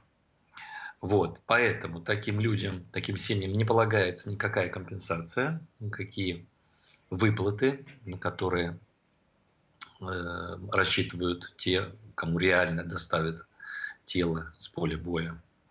Вот. И кроме того, у них не будет могилы просто этих людей. Вот. Естественно, все утонувшие сейчас считаются пропавшими без вести. Но количество, конечно, мы будем знать. Я просто уверен, что общественность и не та официальная пресса, а та все-таки пресса, которая оказалась или в эмиграции, или в интернете, она добьется своего, и даже не так много времени понадобится, чтобы выяснить число погибших. Андрей, вот российской публике представили кадры со спасенными моряками. Тогда сообщалось, что весь экипаж спасен, но на кадрах было около 100 человек. И там же был и капитан судна, про которого ранее сообщалось, что он погиб. Вам кажется, что эти кадры настоящие, или это тоже может быть манипуляция власти, чтобы снизить напряжение в обществе? Вы знаете, я эти кадры посмотрел очень невнимательно. Так же, как я очень невнимательно вообще слежу за повесткой дня российских СМИ. Вот. Возможно, если приглядеться, то там можно найти какие-то нестыковки. И я читал многочисленные комментарии, в которых как раз об этих нестыковках идет речь. Но поскольку я сам лично этим не занимался, и верификацией этого, я не могу ничего сказать. Мне кажется, что при катастрофе такого масштаба, в условиях шторма, при отсутствии надежных средств спасения, в общем, вряд ли там большая часть осталась жива. Вы знаете, в детстве я вообще родился в Севастополе, и у меня отец военно-морской офицер был, вот, и меня посылали в такой пионерский лагерь в Крыму. Хотя мы жили в Москве. Я родился в Севастополе, но жил в Москве всю жизнь. Вот. И нам сделали экскурсию на ракетный крейсер «Москва». Это другая серия, но Ленинград тоже был. И Москва, Ленинград, вот они были одинаковые. Потом пришло новое поколение, а я был там в конце, по-моему, в начале 70-х годов. И это грандиозное сооружение, это был просто город. Хотя это был крейсер предыдущего поколения с тем же названием, но нынешний больше. Они там просто, я видел на велосипедах, моряки ездили с кормы на нос, и огромная система жизнеобеспечения, там вот этих, там, я не знаю, вот мест, где они там, допустим, принимали пищу, их там, ну, я не знаю, было 4 или 5. В общем, это было что-то грандиозное. И хотя я был ребенком, я очень четко запомнил, что это очень большое, мощное, сильное судно с колоссальным экипажем. И когда такая махина взрывается, а это был взрыв, мы видели на эти кадры, и очень быстро уходит на дно, я думаю, что шансов выжить очень мало. Андрей, еще важная тема. Мы вот буквально до вашего включения посмотрели кадры с опросом жителей Сочи, которые говорят, что, в общем, это не наше дело, мы маленькие люди, властям виднее, как говорят, значит, так оно и есть. Вам кажется, это репрезентативно? Почему россияне не хотят знать, что происходит, даже если речь идет о потерях самой России, о том, что их соотечественники могли погибнуть, большое количество их соотечественников? Вы знаете, это очень сложный вопрос, и на него так просто в двух словах не ответить. Это просто, вы знаете, есть разные стадии принятия правды, а когда тебе на голову ежеминутно выливают килограммы, тонны дезинформации, то даже опытному человеку трудно сориентироваться, а тем более так называемому простому человеку. Поэтому каждый раз, когда происходит что-то неприятное в общественной повестке дня, ну, например, когда сбили MH17 или вот в данном случае, у властей одна и та же тактика – заваливать противоречивой информацией. Поэтому люди просто растеряны. И многие из них говорят: я не буду в этом разбираться. Это все врут, и те врут, и эти врут. И есть такая версия, а есть и другая. Наверняка этих версий еще больше. И очень часто люди приходят к выводу такому: мы никогда не узнаем правды. Поэтому вот когда мозги вот в таком состоянии неустойчивом, очень трудно добиваться, чтобы люди встали на какую-то четкую позицию. Собственно, этого и добивается вот пропаганда. Размываются понятия добра и зла. И ну, явно совершенно, если вот все версии отложить в сторону, все детали, и ну, вообще как бы все убрать в сторону. Но на простые вопросы, когда задаешь им простые вопросы, они начинают уже что-то отвечать разумное. Например, простой вопрос. Кто на кого напал? Ну, Украина на Россию или Россия на Украину? Вот простой вопрос. Вот. С этого простого вопроса можно начинать уже дальше разговаривать. Потому что ну, никто из них не скажет, что это Украина напала на Россию. Ага, значит Россия все-таки. А если Россия напала на Украину, каковы были причины этого? Да, значит, вам назовут уже какие-то там штампы, которые прозвучали. Но на каждый из них тоже можно что-то ответить. Вот, поэтому я думаю, что эти люди, хотя и очень оболванены, избиты с толку, но не безнадежны. И если будет когда-то прекрасная Россия будущего, то в ней будет прекрасное телевидение. Это прекрасное телевидение медленно, но эффективно в состоянии объяснить людям, что черное – это черное, а белое – это белое. Андрей, ну вот еще, наверное, короткий вопрос. Как вам кажется, сможет ли Россия этот путь пройти, такой путь депутинизации, как прошла Германия после Второй мировой войны, прошла путь денацификации, но тогда в этом участвовали другие страны, которые заставляли практически жителей Германии смотреть на ужасы того, что происходило во Вторую мировую войну, ведь они тоже говорили, что они не знали, что это происходило. Сможет ли Россия пройти такой путь самостоятельно, на ваш взгляд? Вы знаете, вот слово депутинизация предполагает, во-первых, чтобы не стало Путина, правда? Да. Вот, поэтому, да, с этого мы должны начать, а потом уже обсуждать варианты. Вот, поэтому очень многое зависит, какой путь выберут те люди, которые будут стоять над гробом Путина. Вот, а это могут быть разные варианты. Вот. Но, конечно, без активного участия мирового сообщества никакая депутинизация невозможна.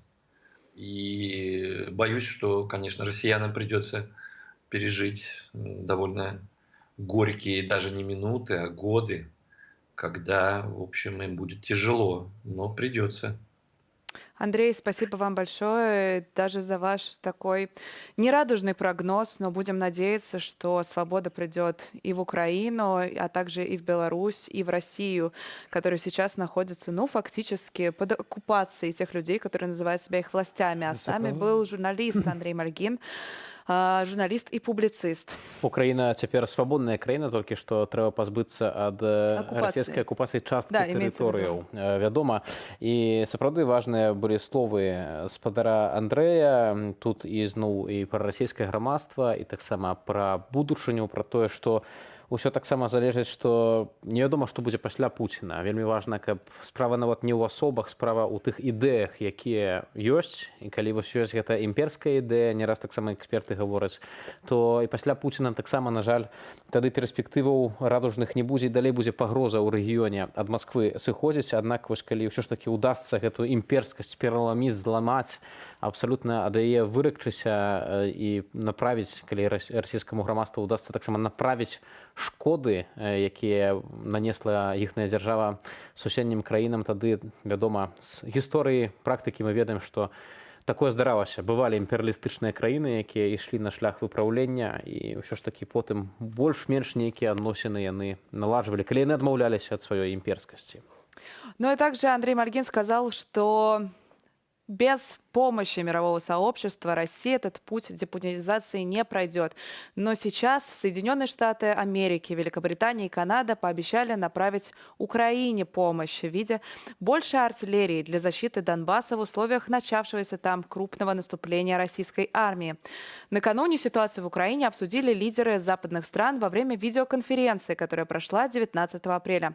В разговоре приняли участие президент США Джо Байден, премьер-министр Великобритании Борис Джонсон, канцлер Германии Олаф Шольц, генеральный секретарь НАТО Йенс Столтенберг и другие политики. Стороны обсудили международную поддержку Украины, в том числе предоставление военной, экономической и гуманитарной помощи.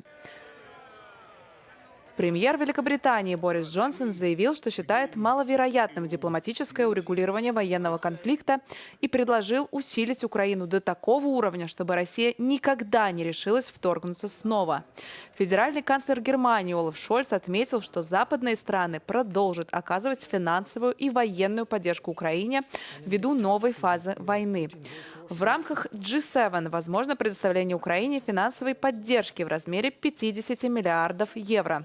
Также в пресс-службе итальянского премьера Марио Драги сообщают, что он и лидеры США, Франции, Германии, Британии, Канады, Японии, Польши и Румынии договорились увеличить давление на Москву, в том числе путем дополнительных санкций.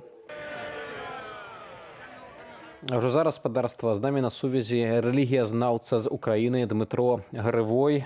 Спадар Дмитро, вітаю вас. Доброго вечора, вітаю студію. Ведаем пра тое, што РПЦ вядзе такую, ну вось, вельмі ключавую ролю нават у апраўдванні расійскай агрэсіі супраць Украіны. Нядаўна навіна літаральна, што пасхальныя булкі, паскі пачалі выпякаць з літарай Z у горадзе Шчадрынск Курганскай вобласці. І тут РПЦ як бы афіцыйна нібыта адмежавалася, сказала, што вось, ну, не трэба, ёсць хрысціянская сімволіка. Тым не менш, цытата, заявілі, што са свайго боку падтрымліваюць народныя ініцыятывы, накіраваныя на падтрыманне расійскай арміі. Гэта заявіў на прэс-канферэнцыі ў Маскве намеснік кіраўніка сінадальнага аддзелу па ўзаемаадносінах царквы з грамадствам Вахтанг Кіпшыдзе. Усё ж такі, ну вось чуем такія заявы аб тым, што далей уже амаль 2 месяцы ідзе агрэсіўная вайна, а РПЦ далей падтрымлівае расійскую армію. Ну так, звичайно, РПЦ надає повну ідеологічну підтримку російській армії. Ми бачили, що патріарх Кирил благословляв російських військових в храмі Збройних сил Російської Федерації. Ми бачили, що він благословляв і подарував ікону очільнику Росгвардії, тобто тих частин, які теж заходили на територію України і чинили масові вбивства, в тому числі і в Бучі.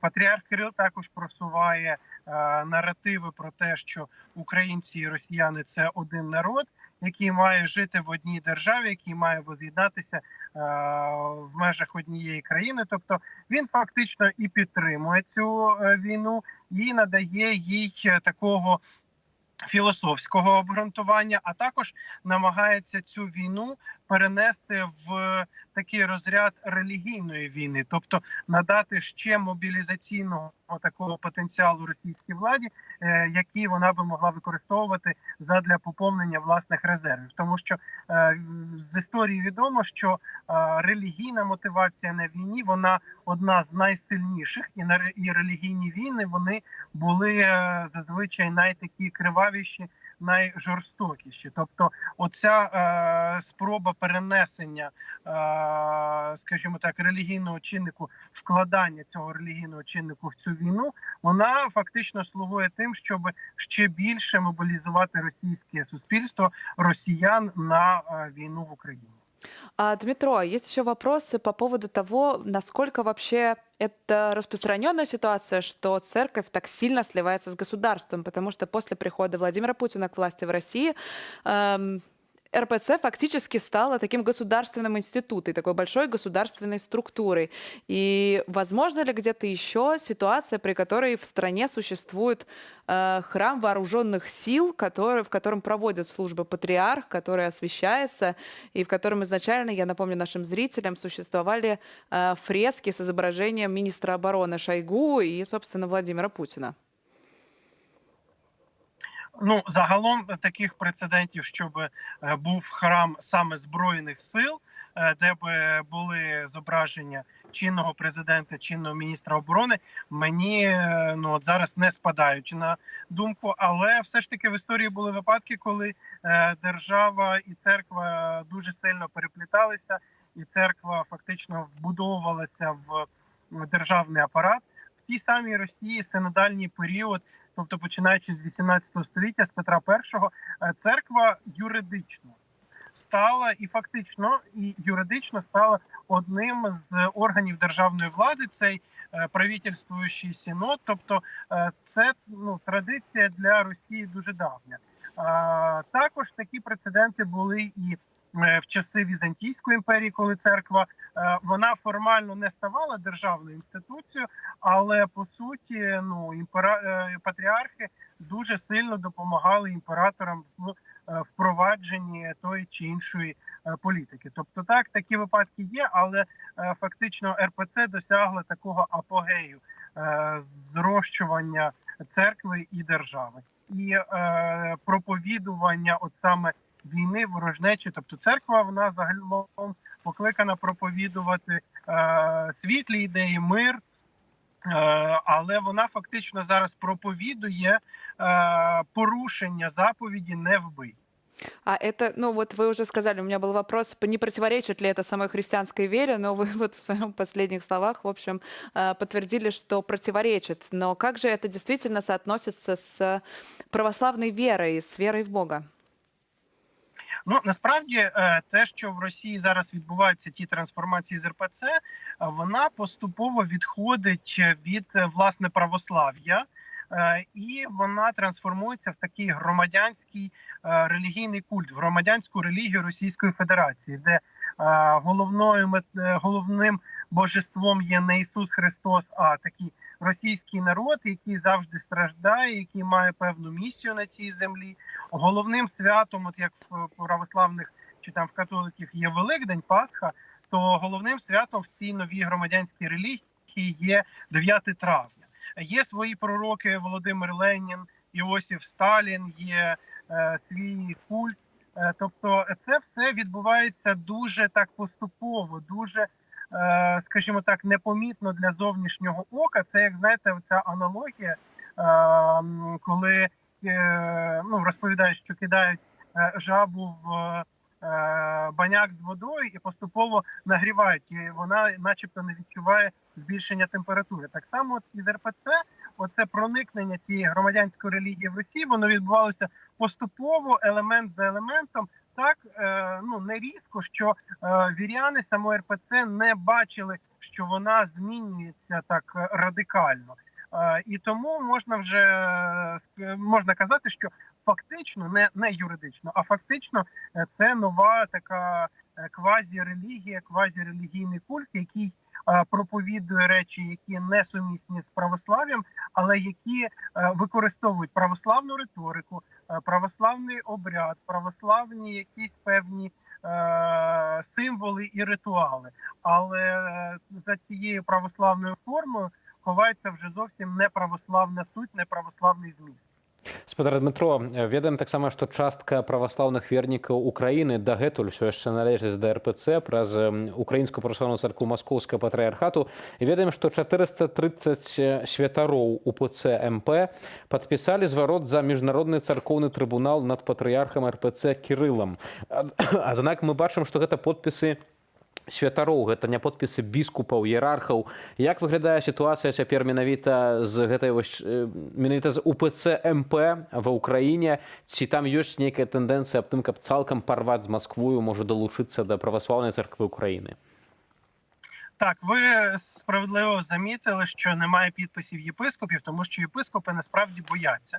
Вони дуже сильно бояться за своє майбутнє, і вони ще займають таку вичікувальну позицію, а хто ж переможе? Вони от чекають, хто переможе, і потім пристануть на бік тих, хто переможе. Серед багатьох священиків є цей рух за повне розірвання стосунків з РПЦ, і є дійсно це звернення до Собору Східних Патріархів.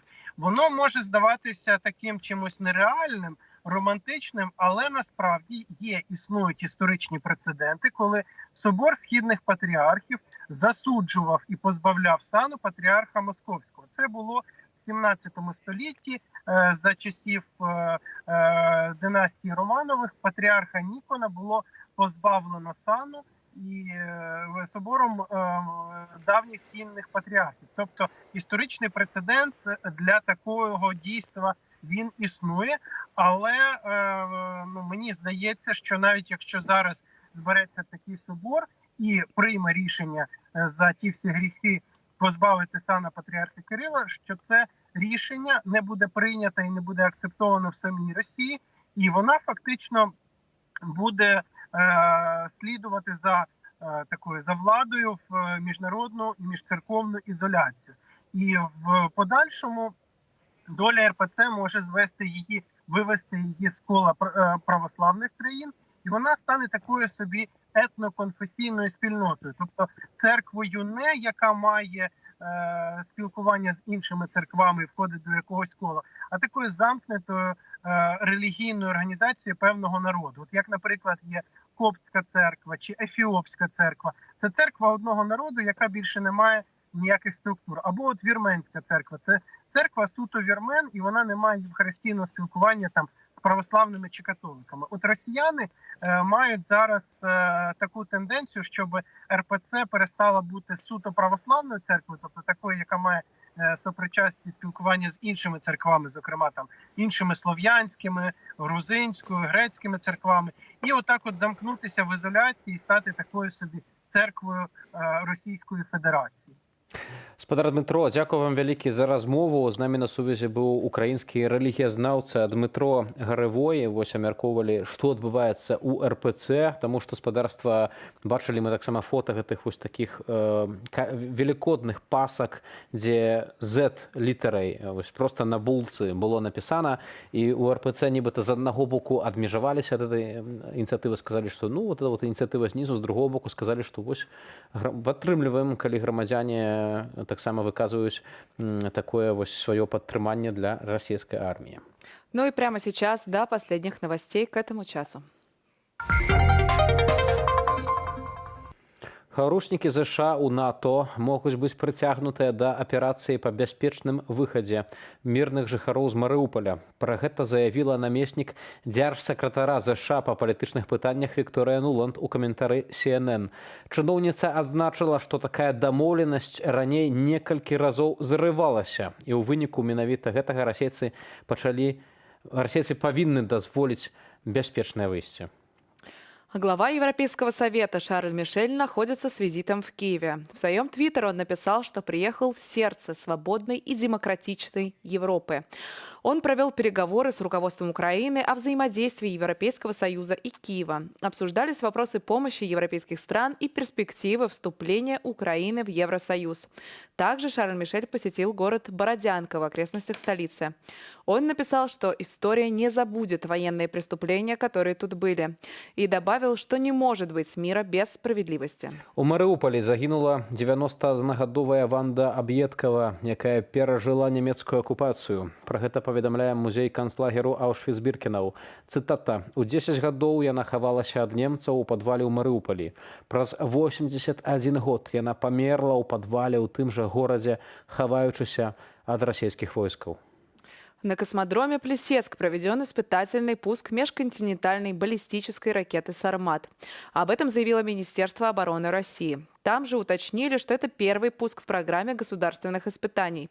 Данная ракета способна нести ядерные боеголовки. Владимир Путин отметил, цитата, что новый комплекс обладает высочайшими тактико-техническими характеристиками и способен преодолевать все современные средства противоракетной обороны.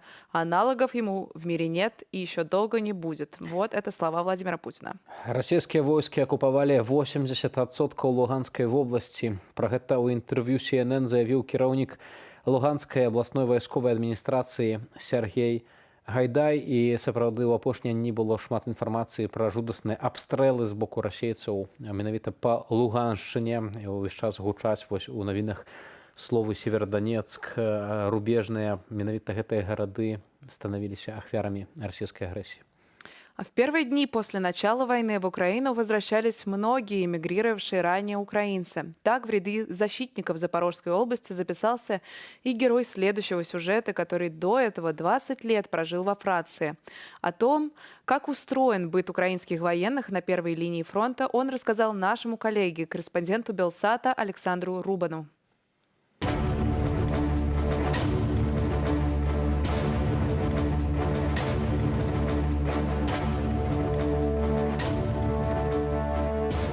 Обычно в 6, да, мы около 6 встаем, где-то около 8 уборка.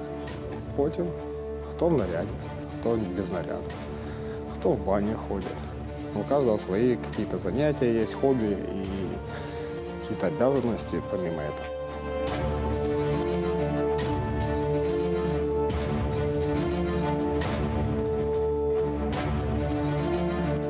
Каша, колбаса, сыр, компот.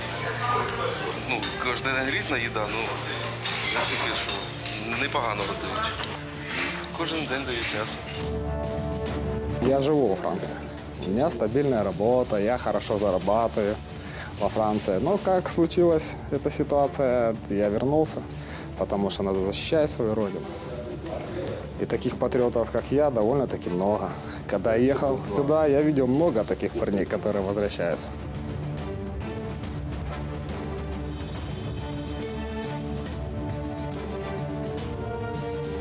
Боевой дух самый высокий, который может быть. Да никто тут не боится ничего. Кто сюда пришел, все добровольцы, все знали, куда идут. Все знали, что за нами люди.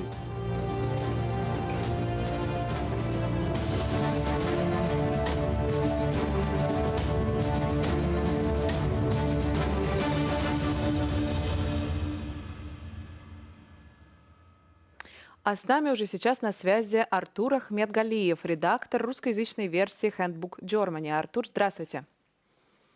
Добрый вечер. А можете рассказать немножко про вашу работу? Что это за хендбук, для чего он нужен и как изменилась ваша работа вот сейчас в связи с большим количеством людей, которые убегают из Украины? Если коротко, то Handbook Germany — это информационная платформа для людей, которые живут в Германии, для тех, кто недавно приехал в Германию или для тех, кто собирается приехать в Германию. И платформа существует на 8 языках, в том числе и на русском. И помимо текстов мы пишем также, выпускаем видео и следим за новостной политикой в стране и снабжаем людей актуальными новостями. И очень важно, наверное, сказать, что после 24 февраля, когда началась война в Украине, у нас резко поменялся наплыв. У нас поменялся не наплыв, а у нас поменялось количество зрителей. То есть у нас, если до этого интерес был больше на такие языки, как арабский или пашту или турецкий, то после 24 февраля у нас резко возрос просмотр информации, страниц и видео на русском языке. И спустя буквально на следующий день стало ясно, что люди ищут информацию, потому что помимо новостей, помимо видео или текстов, мы также оказываем поддержку через социальные сети, то есть любой человек может к нам обратиться, задать свой вопрос. И по этим вопросам стало понятно, что люди в настоящий момент нуждаются в актуальной информации, что происходит в Германии, готова ли Германия их принять. И буквально через несколько дней уже стало известно, что Германия, как и другие страны Евросоюза, предоставляет жителям и гражданам и просто жителям Украины временную защиту. И после этого буквально мы выпустили сразу же главу, в которой была последняя информация о том, как добраться до Германии, какие возможности есть на границе с Германией, какие возможности есть на границе с Украиной, затем какие первые шаги нужно делать в Германии после того, как вы приехали, куда обращаться. И за первый месяц эту страницу просмотрело порядка 1 миллиона человек. То есть это очень большой показатель. Артур, вот знаю, что в Польше, которая граничит с Украиной, уже более 2,5 миллионов беженцев из Украины, и тоже часто говорят о том, что если есть возможность поехать, например, не в Польшу, а в другую страну Европейского Союза, то нужно пробовать. Хотел вас спросить, вот как сейчас ситуация обстоит именно с беженцами из Украины в Германии, какие условия и какие вот именно условия предоставляют для людей, которые бегут от войны? И готовы ли их принимать? Да. Нам пишут очень много людей из других стран Евросоюза, в том числе из Польши. И в настоящий момент все жители Украины, у кого есть гражданство Украины, кто находился и в Украине и имел постоянный вид на жительство, или у кого был ограниченный вид на жительство, Германия принимает их в настоящий момент всех и предоставляет им это так называемую временную защиту. В настоящий момент ее предоставляют на 2 года, и после того, как люди приедут, зарегистрируются, они смогут получить всю социальную помощь, которая полагается фактически каждому. До этого было до 1 июня это все еще действует закон для соискателей убежища, а с 1 июня это будет действовать другой закон, и люди, которые приехали из Украины, получили временную защиту, они будут будут иметь все те же права, что, например, неработающие граждане Германии. То есть им полагается определенное пособие, они могут искать жилье, и если у них нет средств к существованию, они могут это жилье, государство им оплатит это жилье, у них есть медицинская страховка, с которой они могут получить всю необходимую медицинскую помощь. Артур, Да. Ранее вы сказали, что до этого основными языками, на котором люди искали ваш хендбук, был арабский. Отличается ли сейчас ваш формат работы? Есть ли какая-то специфика, которую принесли именно беженцы из Украины? Имею в виду сирийские беженцы, которые бежали от войны в Сирии, и те, кто сейчас бежит от войны в Украине, их запросы похожи или все-таки есть какие-то различия? Я думаю, каждый человек, который приехал в новую страну, его запросы в первое время будут одинаковые. В первую очередь человек будет пытаться найти информацию, где ему нужно зарегистрироваться, как получить пособие, потому что человеку нужно на что-то жить, как найти жилье. И если сравнивать с 2016-2017 годом, то можно даже проследить поэтапно. То есть если в первые дни, в конце февраля, в первые дни люди искали, как добраться до Германии или какие возможности есть, а могу ли я приехать в Германию, какие документы мне нужны, то сейчас по той информации, которую в настоящий момент смотрят, видно, что люди уже приехали, люди уже немножко, я бы не сказал, что они освыклись, что они привыкли, но они уже теперь интересуются такими темами, как поиск жилья, поиск работы, учеба в Германии и даже как правильно сортировать мусор, потому что у нас это целое искусство в стране. Артур, спасибо большое. Спасибо, во-первых, за то, что вышли к нам в эфир, и спасибо за то, что вы делаете, потому что мы в Варшаве понимаем, насколько важно, чтобы люди могли почувствовать себя в безопасности, не только в безопасности, а почувствовать себя комфортно и как-то наладить свою жизнь, несмотря на то, что в их стране идет война. Спасибо за вашу работу. С нами на связи был Артур Ахмедгалиев, редактор русскоязычной версии Handbook Germany. Спадарства, і ўжо зараз да нашага эфіру далучаецца наш калега Дзяніс Дудзінскі, які з аператарам Александром Баразенкам няспынна працуе ў Кіеве. Дзяніс, вітаю, і адразу табе слова. Ну, падаецца, Кіеў ужо некалькі тыдняў як адносна павінна быць спакойна ва ўкраінскай сталіцы, аднак распавядзі, што адбывалася сёння. Да, действительно, относительно спокойно. Вот хотелось сегодня донести до вас ту радостную новость, что в Киеве уже сутки не звучало воздушной тревоги, но все-таки где-то минут 40 назад прозвучала воздушная тревога, но никаких опасений не было, никаких разрушений, никаких попаданий.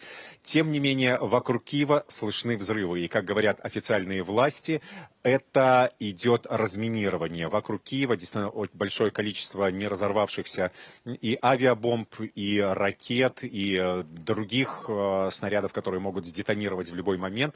Поэтому сейчас идет очень активное разминирование. И всех граждан, всех жителей Киева предупреждают, чтобы не боялись, если услышат действительно очень громкие взрывы, это идет разминирование. Что еще подтверждает тот факт, что вокруг Киева, в Киевской области очень много не разорвавшихся снарядов. Каждый день получаем информацию о том, что люди подрываются на не разорвавшихся предметах. Вчера водитель КАМАЗа, сегодня 2 лесника в лесу, в лесополосе подорвались. Один погиб, один в тяжелом состоянии доставлен в больницу. Так что, несмотря на то, что воздушная тревога практически не звучит сейчас в Киеве, все-таки опасность взрывов, она остается. Таксама пытанне, наколькі складана ў межах самой сталіцы. Ведаем, што ракеты ў мінулыя тыдні яшчэ траплялі па кіеўскіх жылых масівах. Як цяпер выглядае сітуацыя з абследаваннем гэтых будынкаў, наколькі цяжкая гэта праца? Ну, если посчитать, что последнее попадание непосредственно в Киеве было несколько недель назад, то за этот период, за это время уже саперы разминировали практически все неразорвавшиеся снаряды, но до сих пор остается опасность в тех небольших минах, небольших предметах, заминированных предметах, которые оставляют участники диверсионно-разведывательных групп российских ДРГ, раскиданные по газонам, по дворам, закамуфлированные под детские предметы, под дорогие телефоны или какие-то другие интересные предметы. Так что до сих пор власти города просят людей обращать внимание и прежде всего, конечно же, доносить до своих детей, не поднимать какой-то красивый, яркий предмет с земли, а сразу же звонить по определенным номерам, чтобы саперы приехали и непосредственно сами на месте проверили, что же это за предмет. Ну а в области, особенно в частных домах, до сих пор находят растяжки, заминированные предметы быта. Отступая, российские войска оставляли мины вплоть до того, что в мешках с картошкой, либо же где-то там даже в предметах быта, в кастрюлях, например. Поэтому все еще опасно. Разам з тым прыходзіць паведамленне ад кіеўскай гарадской адміністрацыі пра тое, што ўсё ж такі пакрысе аднаўляецца праца метро ў звычайным рэжыме, нават скарачаюць інтэрвал руху цягнікоў да 10-15 хвілінаў. Наколькі вось цяпер стала лягчэй перасоўвацца ўвогуле па Кіеве, калі браць не толькі метро, але аўтамабільны транспарт. Бачылі мы гэтыя ўсе кадры і з супрацьтанкавымі вожыкамі, і з блокпастамі. Наколькі цяпер у кіянаў ёсць магчымасць хаця б паміж раёнамі адносна нармальна перасоўвацца? Это очень хорошо, что интервалы движения метро сократились до 10-15 минут. Полностью открылась красная ветка, на которой в военное время работало буквально только несколько станций. И учитывая то, что, как сказали власти города, 2/3 всех киевлян, которые уехали, 2/3 киевлян уже вернулись обратно в Киев, то вы можете себе представить, сколько сейчас людей, сколько сейчас народа в Киеве. И учитывая, что блокпосты до сих сих пор существуют. Проверки на многих блокпостах действительно очень серьезные. И не все дороги, не все основные магистрали, которые ведут в Киев, еще открыты. Идет, опять-таки, зачистка, очистка от взорванной техники и разминирование. Поэтому выстраиваются огромные очереди. И если передвигаться на частном транспорте, то действительно можно попасть в серьезную пробку и, по сути, не доехать даже до начала комендантского часа. А это, в свою очередь, повлечет много очень вопросов и проверок дополнительных. Так что городской транспорт постепенно увеличивает количество маршрутов. Это автобусы, троллейбусы, трамваи, метро. Вот, как уже сказал выше, 10-15 минут интервал движения между составами. Ну и, опять-таки, власти просят, хоть как-то повременить с возвращением в город. Но понятное дело, что весна, Киев и относительная безопасность толкает людей на то, чтобы возвращаться в свои дома. Денис, вот тут пришла новость о том, что Евросоюз поможет Украине расследовать военные преступления России. Мы знаем, что сейчас в пригородах Киева ведется эта работа. Известно ли что-то о том, как работают криминалисты или, может быть, даже журналисты, которые фиксируют военные преступления России в Украине? Да, представители Евросоюза, мировой общественности, мировой политики постоянно приезжают сюда. Глава Европейского совета Шарль Мишель был сегодня в Киеве. Он до сих пор еще в Киеве. Он ездил в Бородянку, чтобы своими глазами увидеть на те бесчинства, которые устроили российские оккупационные войска. В своем твиттере он написал по приезду в Киев: «Я в Киеве, в сердце свободной и демократической Европы». Сегодня вечером, по-моему, часа в 4 у него началась или состоялась встреча с Владимиром Зеленским, и какие вопросы они обсуждали, о чем договорились, будет известно завтра утром, мы узнаем это из официальных пабликов. Но мировые политики, как я уже сказал, приезжали, продолжают приезжать. Разумеется, первая их точка — это Киев, ну а дальше они уже двигаются на северные, западные, северо-западные направления. Это Бородянка, Буча, Гостомель, Ирпень. Фиксируют, работают международные аналитики, международные криминалисты. Опять-таки, все эксгумации проводятся с их участием, опрашиваются свидетели, опрашиваются местные жители. И надеюсь, что вот все эти многочисленные, огромные, думаю, многотысячные папки доказательств лягут на стол Международного суда совсем скоро. Денис, дякую тебе вялікі за гэтае ўключэнне. З намі на сувязі быў Дзяніс Дудзінскі, які з аператарам Александром Баразенком працуе ва ўкраінскай сталіцы. А поликлиника в Ирпене практически не прекращала работу во время оккупации. С первых дней войны медики оказывали помощь раненым, вывозили людей из захваченного города. Кроме того, подбирали тела на улице. Некоторых хранили прямо во дворе медицинского учреждения. Теперь же Ирпенский центр первичной медико-санитарной помощи возвращается к мирной деятельности. Принимает помощь и поддержку со всего мира.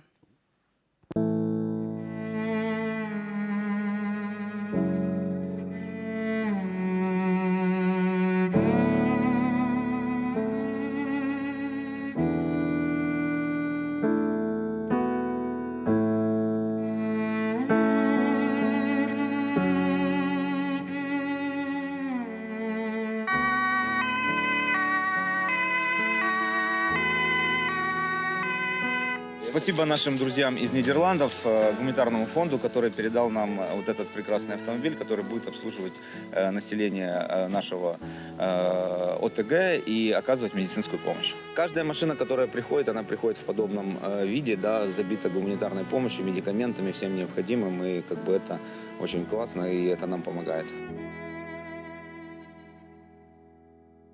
Потихоньку как бы жизнь налаживается, вот уже сейчас есть свет, дали воду в поликлинику.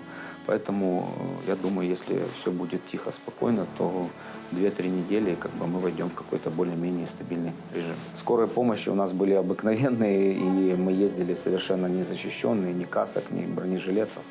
Ребята рисковали жизнью каждую минуту. И понятно было, что никакой белый халат, никакой красный крест тебя не спасет. Да, мы думали, да, будет война, но никто не думал, что в таких масштабах и настолько все серьезно, и что это без правил. У нас доктор выезжал на машине, перед ним расстреляли семью, он побежал, кинулся оказывать помощь. Они подошли ему, как бы побили его, забрали деньги, телефон, что живым оставили. Тут были 2 трупа, их захоронили во дворе. Вынесли одного, другого вынесли. Вынесли одного, второго. У одного была фамилия на ноге написана, но я уже не помню. В одеяло завернули. Мы хоронили, и бомбы тут падали. Страшно было. Молодые, по 20, может, 2.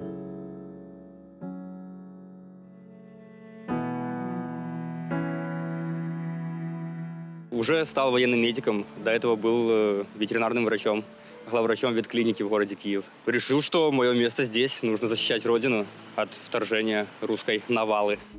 Небольшая команда наших медицинских сотрудников, которые остались здесь, и мы структуризировались на уровне тут поликлиники. К нам присоединились еще врачи вторички, и мы начали оказывать здесь неотложную медицинскую помощь. Женщины начали рожать в городе, те, кто остались.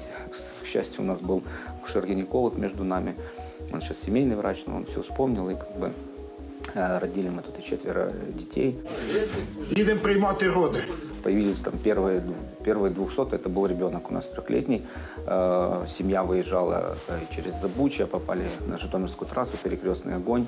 Их прошило там отец, мать, тетка и 2 детей. Жили все в поликлинике, в подвале организовали себе как бы штаб, спали там, кушали, и как бы дежурный был постоянно на 1-м этаже. Бывало такое, что привозили по 3, мы их полчаса, перевязка, 2 вены, стабилизация, вывод из шока, и сразу же на военный госпиталь. Потом опять 3 заводилось, и мы в 3 бригады разделялись, 3 кушетки и работали.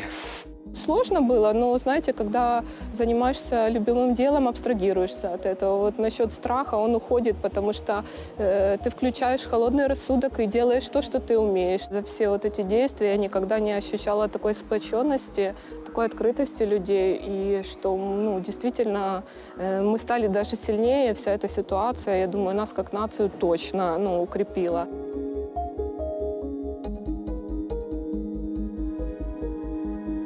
Дальше я очень сильно задамся вопросом о смене профессии. Ну, что-то подустал чуть-чуть от медицины.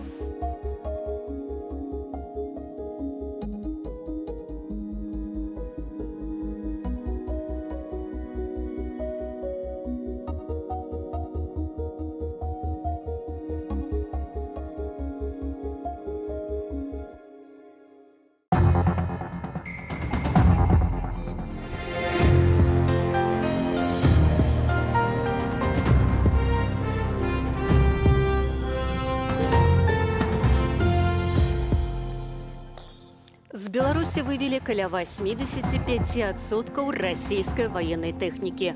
Яе Крэмль перакінуў на Донбас. У гэтыя хвіліны па ўсёй Украіне гучыць паветраная трывога. У аб'ектыве пра падзеі дня распавядзем па-беларуску і без цэнзуры. З вами Ольга Старасціна і сёння ў выданні.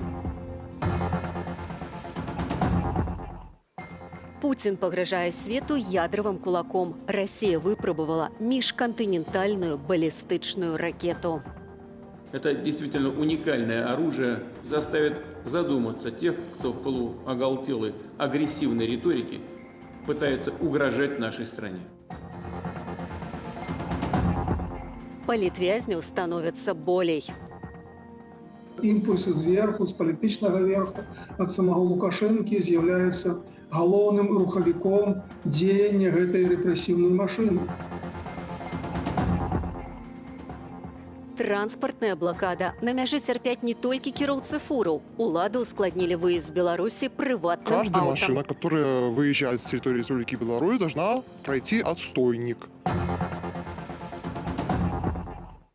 Россия провела выпробаванне межконтинентальной баллистычнай ракеты «Сармат», што дазваляе паражаць цэлі ў любым пункце планеты. Гэткай дэманстрацыяй Крэмль спрабуе запалохаць тых, хто стаіць на баку Украіны, дзяржавы, якая 56-й дзень супрацьстаіць вайсковай агрэсіі Расіі. Пра то, якіх мэтаў ізноў не ўдалося дасягнуць расійскай арміі, распавядуць мае калегі.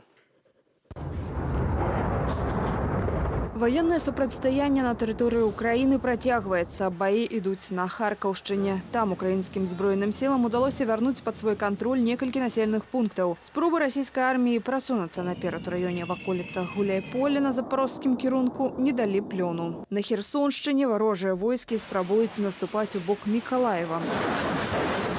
У Україна атрымлівае заходняе ўзбраенне. Продовжує надходити озброєння. Працягвае паступаць для ўзбраення вайсковая тэхніка. Усе вы бачылі паведамленні, што прыйшлі самалёты, але давайте пакуль сфармулюем супярэчлівыя паведамленні гэтак. Самалётны парк збройных сілаў Украіны крыху павялічыўся. Дещо збільшився.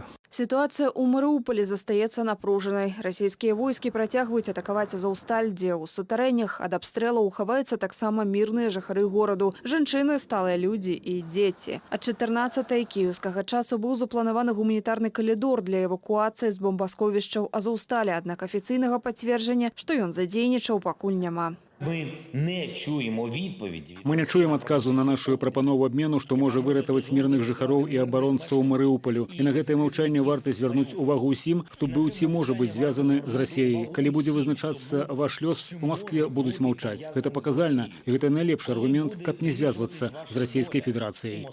У афіцыйных справаздачах расійскі бок паведамляе пра свае перамогі. Гэта дзясяткі забітых украінскіх вайскоўцаў і больш за 70 нібы вайсковых аб'ектаў, якія насамрэч жылыя сектары мірных украінскіх гарадоў. Тым часам служба бяспекі Украіны перахапіла перамовы расійскіх салдатаў са сваякамі, тыя азлобленыя на ўласнае кіраўніцтва.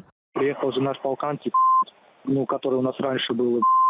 Мы спрашиваем, что делать. У нас ни оружия, ничего, здесь беттеры катаются.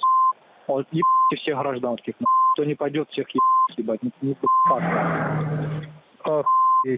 За мінулыя сотні на Донбасе збройныя сілы Украіны адбілі 10 атак акупантаў. Расійскія войскі там не здзейснілі прарыву ні ў адным з кірункаў.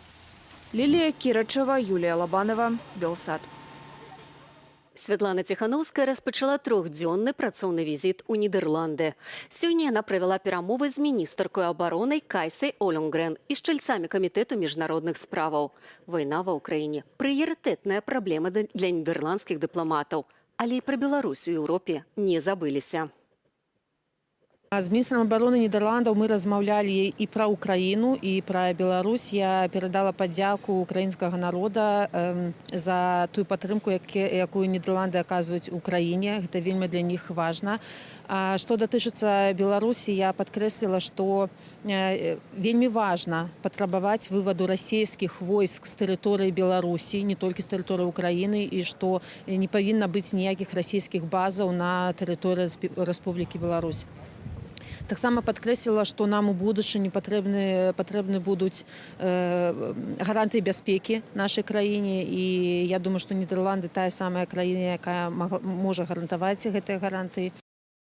Амаль усе затрыманыя паводле справы траўматолагаў кампенсавалі так званую шкоду. Сёння частку затрыманых лекараў адпусцілі. А паколькі ў краіне недахоп медыкаў, то вызваленых адразу адправілі на працу. Паводле інфармацыі нашай Нівы, хірургаў ставяць працаваць у прыёмныя пакоі. Выданню таксама стала вядома пра выпадак, калі адзін з падазраваных лекараў у СІЗА парэзаў сабе шыю. Рана аказалася несмяротнаю. Паводле справы траўматолагаў праходзяць 35 вядучых артапедаў-траўматолагаў і 5 прадстаўнікоў камерцыйных структураў. Паводле следства лекары атрымлівалі ад фірмаў 5-10% ад цаны пратэзу, які прапаноўвалі сваім пацыентам. Як паведамлялі ў КДБ, большасць затрыманых прызналі віну. На 8 палітвязням у нашай краіне стала болей. Сярод іх літаратар Александр Фядута, які праходзіць у справе гэтак званага замаху на Лукашэнку. Яшчэ аднаму фігуранту гэтай справы, кіраўніку партыі БНФ Рыгору Кастусёву, працягнулі тэрмін утрымання пад вартай да 12 чэрвеня. Пра чарговы рэпрэсіўны дзень Віталь Бабін. Іерафія рэпрэсій у Беларусі пашыраецца штодня. З раніцы стала вядома, што яшчэ пазаўчора быў затрыманы барысаўскі сябра беларускай сацыял-дэмакратычнай партыі «Грамада» Ігар Леднік. Са словаў партыйцаў, дамоў да Ледніка, які мае сур'ёзныя праблемы з сэрцам, прыехаў аўтамабіль з гарадзенскімі нумарамі. Сітуацыя яна па-ранейшаму складаная. Затрыманы напярэдадні разам з паплечнікамі намеснік старшыні беларускага кангрэсу дэмакратычных прафсаюзаў Сергей Антусевіч перабывае ў СІЗА КДБ. Пра гэта ў сацыяльных сетках паведамілі ягоныя родныя. адпаведныя. Агулам пасля ўчорашніх ператрусаў у офісах незалежных прафсаюзаў меркавана затрыманыя 14 актывістаў. Падчас аднаго з такіх ператрусаў у офісе беларускага прафсаюзу працаўнікоў радыёэлектроннай прамысловасці прысутнічаў і Сергей Чэрачань. Палітык прыехаў усяго за некалькі хвілінаў да ўварвання КДБшнікаў, каб сустрэцца са старшынём рэп Геннадзем Федынічым. Апошняга таксама змясцілі ў СІЗА КДБ, папярэдні затрымаўшы на 72 гадзіны. Забежали ребята в спецодежде, в балаклавах, с пистолетами, сказали всем поднять руки, потом вывели в коридор и поставили всех к стене руками вверх. Кіраўнік грамады і былы кандыдат на прэзідэнта кажа, што сілавікі не хавалі таго факту, што ператрусы і распачатая крымінальная справа здзяйсняюцца ў сувязі з падзеямі апошніх прэзідэнцкіх выбараў і падтрыманнем прафсаюзнымі арганізацыямі стачак. Пра недапушчэнне гарачага жніўня 2020-го напярэдадні казаў і Лукашенко. У меня достаточно сил и средств, и тех ребят, которые станут рядом, и мы снесем головы любому, кто сегодня хочет нарушить мир и покой в нашей стране. Падчас міністэрскай нарады Лукашенко паведаміў, што неабходна ўзмацніць ролю пракуратуры і іншых унутраных органаў. На ёй з вуснаў генпракурора Андрэя Шведа прагучалі нараканні на следчых. Маўляў, тыя сабатуюць расследаванне палітычных справаў. Тыя версіі пра тое, што, маўляў, вот гэтая машина рэпрэсіўная працуе на аўтамаце без усялякіх там жорсткіх і моцных імпульсаў зверху. Ну, яна насамрэч не сапраўдная. Насамрэч менавіта імпульсы зверху, з палітычнага верху ад самого Лукашэнкі з'яўляецца галоўным рухавіком дзеяння гэтай рэпрэсіўнай машыны. З кувалдамі і са шчытамі, як пры затрыманні асабліва небяспечных злачынцаў, прыехалі сёння сілавікі да галоўнай рэдактаркі незалежнага выдання «Новы час» Аксаны Колб. Яе забралі на допыт у следчы камітэт, пасля чаго арыштавалі на 10 сотняў. Віталь Бабін, Белсат. 81 рубель 66 копеек на карысць віцебскай хіміі і 64 рублі дзяржаўнага мыта мусіць плаціць музыка і былы палітвязень Ігар Банцар. Музыку судзілі за нясплату камунальных паслугаў за пражыванне ў спецінтэрнаце папраўчай установы адкрытага тыпу. Былы зняволены адмаўляўся плаціць за 82 дні, што ён правёў не ў інтэрнаце, а ў штрафным ізалятары. Адзначыў неаднаразова падчас судового працэсу, што гэта для мяне, на мою думку, помста з боку начальніка папраўчай установы адкрытого тыпу падпалкоўніка Мачэча Эдуарда Фёдоровича за тое, што моя пазіцыя такая была адназначная. І тому што на самого пачатку былі непаразуменні, як толькі я туды заехаў. Таму гэта ўсё працяг пераследу. Ігар Банцар выйшаў на волю з папраўчай установы адкрытага тыпу нумар 9 у Віцебску летась у снежні. Ён адбыў там увесь прысуджаны яму тэрмін – 1,5 года хіміі за танец без штаноў перад міліцэйскай машынай. За час зняволення актывісты кідалі ў адзіночную камеру, адпраўлялі на прымусовую псіхіятрычную экспертызу, змяшчалі ў карцар. Падчас судовай расправы Банцар абвясціў сухое галадаванне, якое трымаў 16 дзён, ажно да вынясення выраку. Улады не даюць вывозіць нацыянальнай сімволікі за мяжу. Беларусаў, у аўто якіх мытнікі знаходзяць рэчы бел-чырвона-белага колеру ці герб-пагоню, штрафуюць і адпраўляюць на судні за нібыта пікетаванне на мяжы. Пра 6 такіх выпадкаў паведаміў праваабарончы цэнтр «Вясна». Узнікаюць у нашых суайчыннікаў і іншыя праблемы пры мінанні мяжы. Аўтамабілі больш за сотні трымаюць у адстойніках для фураў. Кіроўцаў змушаюць платна рэзерваваць месца ў чарзе на выезд. Але і ў выкуплены час выехаць не ўдаецца. С 1 апреля вступили в силу новые правила, и каждая машина, которая выезжает с территории Республики Беларусь, должна пройти отстойник, там отстояться. Для чего? Ну, наверное, чтобы не создавать очередь, видимость очереди на границе. Все равно очередь машин 20 была, и мы стояли 1,5 часа в этой очереди. Имея бронь, забронированное место, забронированное время, на конкретное время, мы все равно 1,5 часа стояли в очереди. На других переходах можно было пройти? Мы зашли на сайт, посмотреть переходы. Все крупные переходы тоже, во всех переходах такие отстойники, а мелкие переходы закрыты, не работают сейчас. А тым часам мінае 5-й дзень, як расійскія і беларускія транспартныя кампаніі пазбавіліся магчымасці працаваць на тэрыторыі Еўрапейскага звязу. У адказ Менск увёў абмежаванні на заезд у Беларусь аўтамабіляў, зарэгістраваных у краінах Еўразвязу. Якія эканамічныя наступствы нясе транспартная блакада для Масквы і Менску, разбіраўся Зміцер Міцкевіч. Транспартны сектар у Беларусі пакуль яшчэ не асвоіўся ў новай рэальнасці. Беларускія кампаніі не могуць працаваць у еўрапейскім звязе. Вынятак складае толькі перавоз харчоў і медыкаментаў пры наяўнасці асобнага дазволу. У адказ на гэтыя захады супраць рэжыму Лукашэнкі еўрапейскія перавознікі былі істотна абмежаваныя на тэрыторыі Беларусі. Яны абмежавалі адлегласць, на якую можна заязджаць вось гэтым еўрапейскім перавозчыкам толькі 50 кіламетраў. А фактычна гэта ідзе гаворка толькі пра транспартна-лагістычныя такія цэнтры. Гэта, я думаю, што вельмі балюча ўдарыць і па ўсёй беларускай эканомікі. Таму што, як кажуць, гладка было на бумаге, да забылі пра аврагі. А магчымасці вось гэтых транспартна-лагістычных цэнтраў, іх не хопіць для таго, каб перагружаць гэтыя аўтамабілі. Усе транспартна-лагістычныя цэнтры на межах Беларусі і Еўразвязу належаць прыдворным бізнэсоўцам Лукашэнкі. Адпаведна, рэжым і ў такой сітуацыі ў першую чаргу клапоціцца пра сваю асабістую кішэню, а не пра паступленне ў бюджэт. Да таго ж маніпуляцыі з перагружваннем і зменай прычэпаў істотна падвысяць кошты перавозак. Гэта сур'ёзна перашкодзіць рэалізацыі ранейшага плану падкантрольных уладам кантрабандных паставак у Беларусь і Расею. Бизнес по обходу санкций успешно функционировал после 2014 года. Да? Санкции вводились, вокруг этого возник бизнес по их обходу. Но ситуация была принципиально другая, чем сегодня. Потому что сегодня степень контроля за этими обходными маневрами Кремля совершенно иная, чем она была в 2020-2021 годах. У России уже кошт на аўтамабільную дастаўку грузаў з Еўропы вырас практычна ўтрая. У дадатак да абмежавання аўтаперавозак расійскім караблям было забаронена ўваходзіць у парты краінаў Еўразвязу. Для Кремля гэта азначае не толькі эканамічныя праблемы, але і сацыяльныя наступствы. Что касается транспортных перевозок всего грузопотока, то в это вовлечены, без всякого преувеличения, миллионы людей, потому что это не только водители, дальнобойщики, не только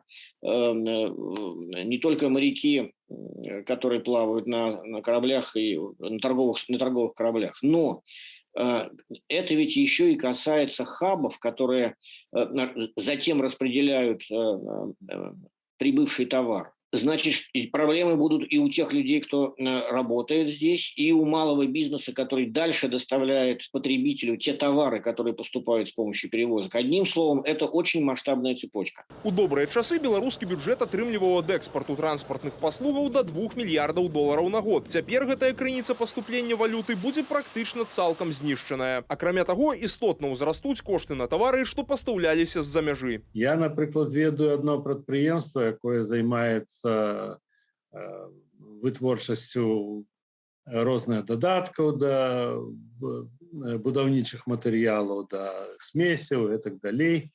Вось, яно вазіла кампаненты з Італіі. Зараз яму прапанавалі тыя ж самыя кампаненты везці ў Беларусь, але праз Турцыю, Азербайджан, Расію і так далей. І кошты адразу ўзраслі ўтрая. І вось гэта будзе адбывацца з вельмі шмат якімі прадпрыемствамі. У той жа момант Кітай ужо адкрыў чыгуначны маршрут у Еўропу ў абыход Расіі. Ён праходзіць праз Казахстан, Азербайджан, Румынію, Венгрыю, Славакію і Чэхію. Гэта яшчэ адзін удар па эканоміцы Масквы і Менску. Зміцер Міцкевіч, Белсат. З пачатку вайны украінская кінасупольнасць вядзе эмацыйную барацьбу за выключэнне расійскага кіно з міжнародных пляцовак. Часам заклікі украінцаў маюць падтрыманне, але часта ініцыятары зваротаў не маюць жаданага выніку. Зрэшты, адрозныя меркаванні чуюцца і ўнутры супольнасці. Падрабязней пра гэта Ірына Кацяловіч. А пасля гэтага сюжэта вынікі дня ў студыі Белсат. Я ж развітваюся з гаспадарствам. Беражыце сябе і сваіх блізкіх. Канскі кінафестываль, найгалоўнейшы агляд кіно ў свеце, адкрыецца фільмам пад назваю «Z». Хаця карціна з'яўляецца камедыйным хорарам пра зомбі, ва ўкраіне ў гэтым пабачылі кпіны. Непрымальным тут лічаць і ўдзел у асноўным конкурсе фільму расійскага рэжысёра Кірыла Сярэбранікава, нават калі той у апазіцыі да крамлёўскага рэжыму і зазнаў палітычны пераслед. З першых дзён вайны украінская кінасупольнасць заклікае да абсалютнага байкоту расійскага кіно на міжнародных пляцоўках. Цяпер мы разумеем, што гэтая вайна расійска-украінская вайна шмат у чым абумоўленая прапагандай і ў цэлым імперскім наратывам, якім прасякнутая і культура, і рэальнасць Расіі. Таму ў першую чаргу мэта закліку данесці міжнароднай кінаіндустрыі і гледачам, што расійская культура базуецца на імперскім дыскурсе, і нават крытычная да расійскай рэальнасці культура ёсць часткаю гэтай парадыгмы. Ва ўкраіне таксама лічаць, што ўдзел расійскіх кінагульцоў у міжнародных фэстах робіць іх апасродкаванымі фундатарамі вайны праз падаткі заробленых там грошай. Але не ўсе заходнія пляцоўкі сталіся гатовымі цалкам задаволіць заклікі да байкоту. Канны, хоць і адмовіліся прымаць афіцыйную расійскую дэлегацыю, па-ранейшаму вітаюць расійскія фільмы, створаныя без падтрымання дзяржавы. Такую пазіцыю за час вайны агучылі многія пляцоўкі, як Берлінале або фестываль Гоу-Іст ды іншыя. Все это, в общем,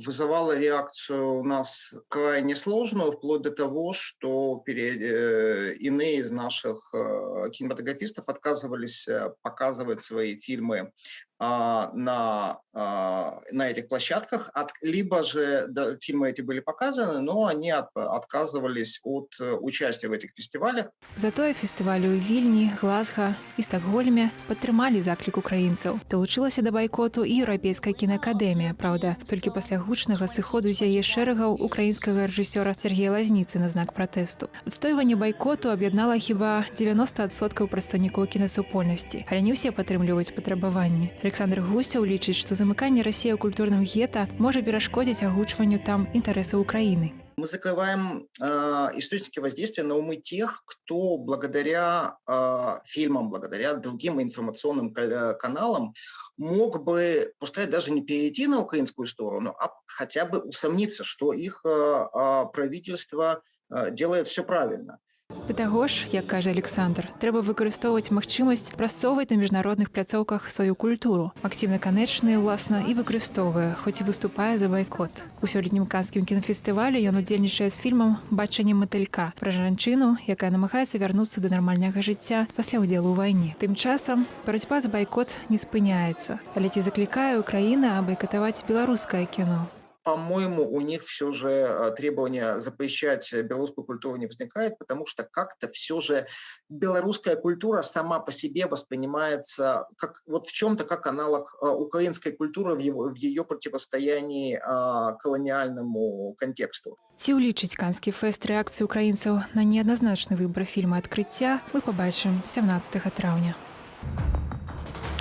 Только что вы смотрели «Объектив», новости на белорусском языке, а уже сейчас мы возвращаемся в студию. И для вас в студии работают мой коллега Витов Сивчик и я, Александра Шапалина. И мы продолжаем рассказывать о том, что происходит в Украине, о войне, которую развязала Россия в своей соседке. В населенном пункте Гуляйполе в Запорожской области российские войска обстреливают каждый день. Украинская сторона заявляет, что кроме запрещенных фосфорных бомб, российские военные обстреливают Гуляйполе из стрелкового оружия. Крылатая ракета, выпущенная в воскресенье, попала в частный сектор, разбитая школа. О том, как выживают оставшиеся в городе жители, следующий сюжет.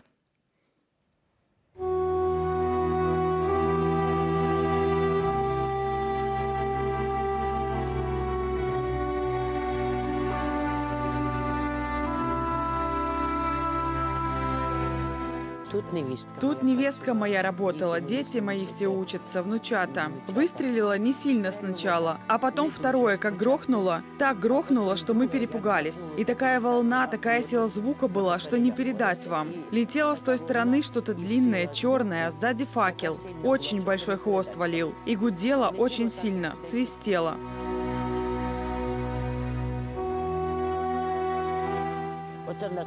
Вот эта улица. Все абсолютно окна выбиты. И окна, и веранды, и дома, и крыши пробитые есть.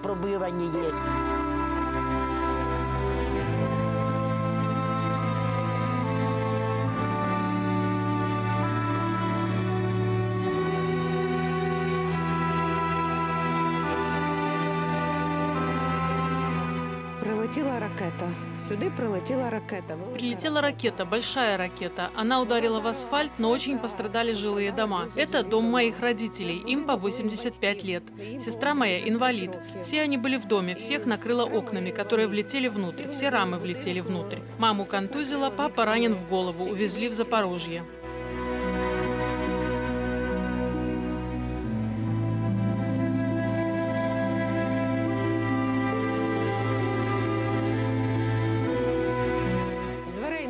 Стена треснула, все в крови. Дверей нет, стена треснула, все в крови, все в стекле, рамы все внутри. Папа лежал на диване, все шторы, все окна были на нем. Всі штори, всі вікна, всі були на ньому.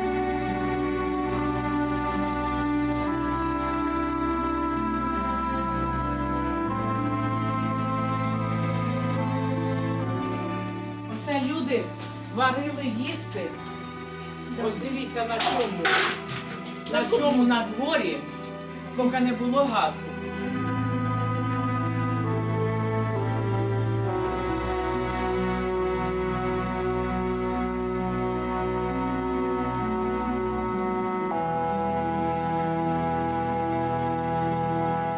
Тут сплю. Побачили? Вот я тут сплю. Дальше там еще есть. Каждую ночь. Бывало, что и днем удираю, когда сильно гремят. А гремят очень страшно. Но сегодня 2 раза.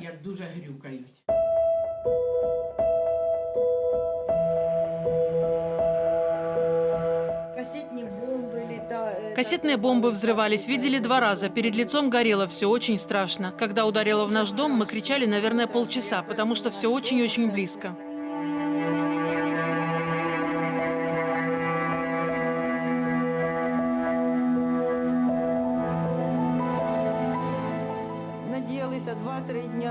Надеялись, что 2-3 дня, ну 10, но приходится жить уже 1,5 месяца. С 5 числа мы живем тут. Конечно, было немного тесно, сидели один возле одного сначала, даже спать не ложились. А потом уже повыезжали. 1-я волна, 2-я, 3-я, 4-я. Нас осталось 7. 1,5 недели назад выехали и остальные.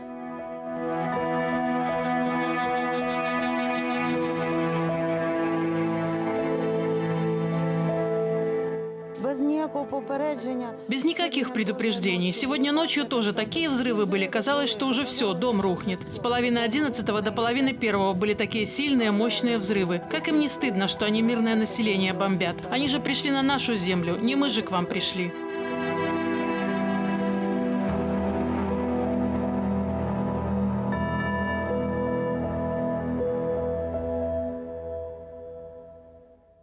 Спадарства, вось такія страшныя сведчанні пра наступствы расійскай агрэсіі. Заклікаем вас таксама, калі нас глядзіце на платформе YouTube, на Белсат News, а таксама на Вот так. Калі ласка, пашырайце нашу трансляцыю, стаўце упадабанні, пішыце каментары. Гэта дапамагае распаўсюду праўдзівай інфармацыі. Так працуюць алгарытмы Ютубу. Заклікаем вас да гэтага. Спадарства, навіна з Беларусі. Беларускі гаюн, тэлеграм-канал, які маніторыць перасоўванне войскаў акупантаў на тэрыторыі нашай краіны, паведамляе пра тое, што пад Лунінцам 10 сакавіка сапраўды разбіўся расійскі самалёт-знішчальнік каля 21:00 у раёне Кажангарадка. Пра гэта сведчыць перахопленая размова ваенна-касмічных сілаў Расіі, перамовы, якія акурат трапілі да маніторынгавай групы беларускага гаюна. І вось ёсць там гаворка пра тое, што сапраўды расійскі самалёт на тэрыторыі Беларусі разбіўся. Ну и еще одна важная история из Украины. Они спасали жизни другим людям, а теперь сами нуждаются в помощи. В Ужгороде только одна частная больница трудоустроила уже около 50 медиков со всей Украины. Ранее в городе не хватало врачей, теперь проблема решилась, хотя лучше бы, конечно, другим образом. Что пережили медики во время войны, смотрите в нашем материале. Алена Колода, директор Мариупольского противотуберкулезного диспансера, показывает осколочное ранение. Это было отверстие пулевое, открытая рана. Женщину вместе и с 85-летним отцом российские военные обстреляли 3 апреля на выезде из Мариуполя. Пули прострелили насквозь старенькую машину. В результате ранив ноги мужчины. Алене Сергеевне задели грудную клетку. Она с ужасом вспоминает, как целый день останавливала кровь себе и отцу и делала уколы, чтобы доехать в Запорожскую больницу. Я еще как-то держалась. Отцу, конечно, было тяжелее. У него была большая кровопотеря. Как потом мы узнали, у него осколки остались в ноге. Я на ходу ему делала уколы, потому что я видела, что у него, видимо, от кровопотери падает давление. То есть, вот, ну, может быть, это так громко звучит, но мое медицинское образование позволило вообще его спасти. Алена Сергеевна 27 лет проработала в противотуберкулезном диспансере. Даже под взрывы бомб она каждый день ходила в отделение лечить больных. Но после сильных обстрелов, которые разрушили больницу и убили 15 пациентов, решила спасать уже свою жизнь. У нас в городе было 4 больших больницы многопрофильных городских, плюс областная больница Донецкой области, она находилась в Мариуполе. Все абсолютно разрушено, ни одной больницы не осталось. И все это видели, что это больница. Больничный городок он видел. Потеряв дом, машину, квартиры и работу, женщина пробует начать жизнь с нуля. Уже устроилась в одну из частных больниц Ужгорода, где работает около 50 врачей-переселенцев. Я детский хирург и детский уролог. Мой стаж работы по специальности 20 лет. У меня 2 высшие категории по обеим специальностям. Последние 5 лет я проработал заведующим отделением детской хирургии и урологии в Николаевской областной детской больнице. На днях был обстрел всех медучреждений, в том числе пострадала моя родная областная детская больница. И потому я с семьей решил переехать сюда. Главный врач больницы Виктор Петров хочет, чтобы каждый медик смог найти себе работу и, главное, остаться в Украине. Мы стартовали с идеей так называемого медсанбата. Этот проект для того, чтобы врачи разных специальностей, педиатры из Харькова, кардиологи из Киева, врачи-урологи из Николаева, Одессы, получили возможность принимать пациентов в наших условиях. Также врачи занимаются благотворительностью. Часть медработников работает на границе, а кто-то принимает и сортирует гуманитарную помощь. Также руководство больницы собирает деньги на строительство каркасных модульных домов для врачей-переселенцев. Разместят их на территории медучреждения. Наталья Игнац, Александр Марьяш, Белсад. Тым часам гаспадарства улады Чарнагорыі забаранілі вяшчанне Russia Today і Спутнік. Такім чынам, краіна далучылася да санкцыяў еўразвязу супраць Масквы ў сувязі з яе агрэсіяй супраць Украіны. Чарнагорыя з'яўляецца сябрам НАТО, але яшчэ не з'яўляецца сябрам еўразвязу, мае толькі афіцыйны статус кандыдата еўразвяз, той статус, якога дабіваецца цяпер таксама актыўна Украіна. І тут вельмі важны такі момант зазначыць, што ў Чарнагорыі ёсць дастаткова вялікая сербская меншасць, і, на жаль, вядома, што сербы ў значнай частцы сімпатызуюць Расіі нават цяпер падчас вайны. Былі таксама сведчанні, дарэчы, і ад уцекача з Беларусі, якая паехала жыць у Чарнагорыю і казала, што там, на жаль, мясцовыя сербы пачалі яе цкаваць за антываенныя акцыі, за тое, што яна украінскі сцяг дэманстравала.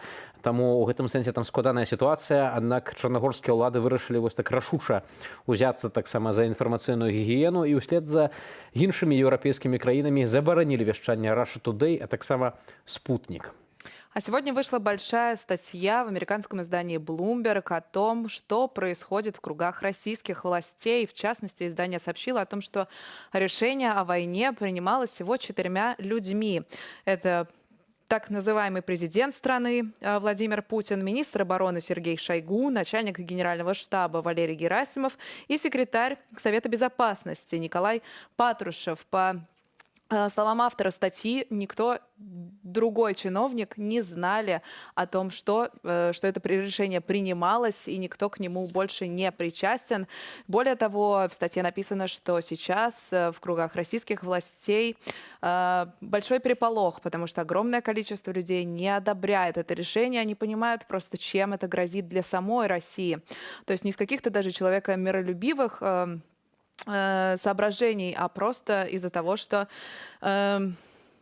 вторжение российских войск в Украину было катастрофической ошибкой. По данным источников агентства, Путин сейчас изолировался и отвергает любые попытки предупредить его о страшных последствиях войны. По словам представителей элиты из окружения президента России, они пока не видят, что Путин изменит свой текущий курс. Некоторые сказали, что они все больше разделяют страх, высказанный представителями американской разведки, что Путин может обратиться к ограниченному использованию ядерного оружия, если он столкнется с провалом кампании, которую он считает своей исторической миссией. Прочитаю цитату. Президент России по-прежнему уверен, что за ним стоит общественность, а россияне готовы терпеть лишения ради видения национального величия. Таксама вось крыніцы агентства Bloomberg паведамляюць пра тое, што Пуцін далей хоча працягваць вайну супраць Украіны, нягледзячы на тое, што Крамлю давялося зменшыць свае амбіцыі, украінцам удалося адстаяць Кіеў, удалося адстаяць большую частку сваіх тэрыторыяў, дзе менавіта была расійская агрэсія. Аднак цяпер усё ж такі Пуцін пераарыентоўваецца на бітву за Донбас. Пра гэта гавораць зноў-такі крыніцы агентства Bloomberg. А тем временем городской совет Милана присвоил почетное гражданство петербургской художнице Елене Осиповой, активно принимающей участие в акциях «За мир», которые проходят на улицах Петербурга с 24 февраля. Осипова, которую часто называют совестью Петербурга, проводит уличные акции протеста против политики Владимира Путина уже 20 лет. По ее словам, если бы общество возмутилось действиями российского лидера еще тогда, во время второй чеченской кампании, то сегодня не было бы никакой агрессии против Украины. Наш корреспондент пообщался с героиней. Жительнице Санкт-Петербурга Елене Осиповой 77 лет. 20 последних из них она пытается привлечь внимание горожан к преступной, как она говорит, политике Владимира Путина и его окружения. И хотя здоровье иногда подводит, после вторжения армии России в Украину она вновь вышла со своими картинами в центр города и оказалась в центре многолюдной антивоенной акции. Я вышла для того, чтобы убедиться, правда ли то, что все оправдывают эти военные действия российские.